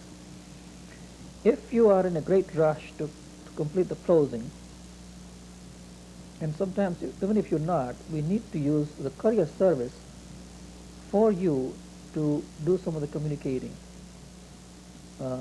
If you have the time and the inclination, I found that sometimes it saves you the cost of taking some of the documents to the various institutions. If you wish to do this, you should let us know, and in that event, we will provide you with the copies of the letters to be taken to the various government departments and institutions so that you can obtain the answers and bring them back to us. Now, I should point out that if you do so, you're helping yourself for a purchase transaction which is for you that we are completing. In the normal situation, we will simply use a courier service and charge this cost back to you, because as I said earlier, we are helping you and advising you in your purchase transaction. We are not assuming all the duties of courier service when we undertake to do a purchase. Our primary role is that of being an advisor to you. So we do rely on many other institutions and persons to provide us with information, and that coordination of information is important, but we are not responsible to carry out other people's functions, such as the post office, the courier service, and sometimes even the banks, to give the information that we need from them to carry out your transaction properly. So if you want to help yourself by taking the documents instead of the courier service, then you'll only be helping yourself to minimize the cost and sometimes obtain the answers more effectively from the institutions that we need to obtain the answers from. I have mentioned a number of items that are of concern to you in a purchase transaction. Now, I should also mention a word about the legal fees and disbursements when you are doing a purchase. For each year, we prepare a schedule of fees for what I call a normal purchase transaction. And as I mentioned to you earlier in this tape, a purchase transaction involves a title search, obtaining information on utilities, asking the mortgagee for a mortgage statement from the vendor, getting a statement of adjustments, and if you have a new mortgage, dealing with the new bank or mortgagee, as we call them, to carry out their documentation to close the transaction. Now, this is typically a normal transaction. Now, a certain number of abnormal things happen sometimes, such as a delayed closing. Your fridge may not be there when you expected it to be, and if any unusual items happen, then we charge separately for it. So when we quote the fee to you, it is for a basic transaction. What you're asking us to do is to search the title and look for any problems, if any, in the closing of the transaction. In 90% of the cases, nothing major is wrong, because the vendor wants to sell the property and you as a purchaser want to buy the property. So there is a certain degree of cooperation we get in ensuring that things happen normally and correctly. But if any unusual things happen, and they do happen, then we have to solve these problems, and we will be in touch with you with those problems, and you should be ready to answer the questions and make decisions so that your transaction can be properly closed.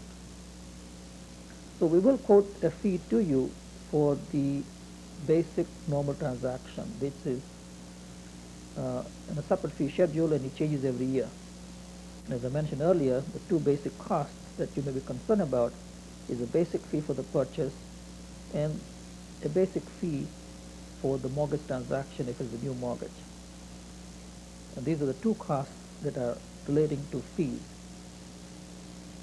Then there's a number of disbursements that some of them I mentioned earlier in the tape, but to give you an idea once again, is they relate to the search with the municipality. Tax certificate, zoning and bylaw compliance, and making the physical search of the title, and there is the executions, as they're called, which are the judgments against the vendor, and so on. Now, these expenses change or vary from municipality to municipality. It is not possible for us to tell you in each occasion the exact amount, because it will depend on the municipality. For example, Scarborough charges almost $100 for an urgent reply on zoning and bylaw checking. And therefore, to do that checking alone is an extra expense that we have to charge you back at the time of closing. And you should be aware of these additional expenses to be incurred, which we call disbursements. Disbursements are those amounts that we charge you that we have incurred on your behalf. We have paid these amounts from our pocket to prepare for the closing, and the total is up, and you, prior to closing, you will have to bring a certified check to us, made payable to our office, that will cover all the fees, disbursements, and the amount required by the solicitor. Now, a word about fees. Over the years, in the last 20 years that I have practiced, I have seen that the fees for the real estate agents has remained a percentage, and therefore with the value of the properties, these have gone dramatically very high. The fees for the government, for example, of the land transfer tax also is a percentage of the property and has gone up very high. But the legal fees are, in my view, a bargain, and it is important that you get good legal advice with respect to the purchase of your house, which may be one of the most important investments you make. And in my observation, it's not desirable for you as a client and for me as a solicitor to try to bargain to the last penny to try to save the cost in terms of the legal fees. Because the legal fees charged today are, in my view, a very, very modest cost in relation to the expertise you are getting in dealing with a number of complexities in a purchase transaction. And the service that you get from a lawyer changes and varies very much from one solicitor to another solicitor. So you may find a differential of $100, $200 in the legal fees. And that is accounted for by the way that you will get the response from the solicitor, the way he presents his report, the number of inquiries he makes, and the way the service is provided to you. An average lawyer in his normal function charges approximately $150 to $250 an hour, depending on his experience and the number of years he has been in practice. And his experience and knowledge is relevant, and his style of practice is important in determining the amount of fees as well. So it is not a uniform product that you're getting when you're dealing with the service of a solicitor. And it is more important that you deal with a solicitor on a long-term basis to have your interests protected. Just as you have a family doctor, it's important to have a family lawyer who is watching your family interests. And this is far more important than the last $50 or $100 that you may be concerned about in terms of legal fees. So we will provide you with an approximate amount of legal fees if you want prior to closing, and if any other unusual item happens, then we would bill you separately for it. In that event, we will discuss the unusual item, the problem itself, and the solution, and we will try to give you an indication of the cost it will take to try and solve that particular problem. Now, we talked about the events that happen after the offer. We talked about the searches. Then there was the date of closing. That's the day that you're moving and the day on which we close the transaction in the registry office for you. But the transaction does not stop with the day of closing and you're getting the key. It continues from our point of view, and the next item you should get in your hands is what's called a reporting letter. We will write the reporting letter hopefully within a week or two after the closing. And it is important that you pick up this report personally from our office, because there are a large number of original documents in this report. And at this time, if there is any amount payable by you to us, we will let you know, and you should bring that check to our office at this time. In many cases, there will be a check from us to you, and we will try to give this check to you at the same time when we provide the report to you. You should read the report, or at least the first reporting portion of it in the first 3-4 pages, and then see that the documents that we have indicated are enclosed with the report.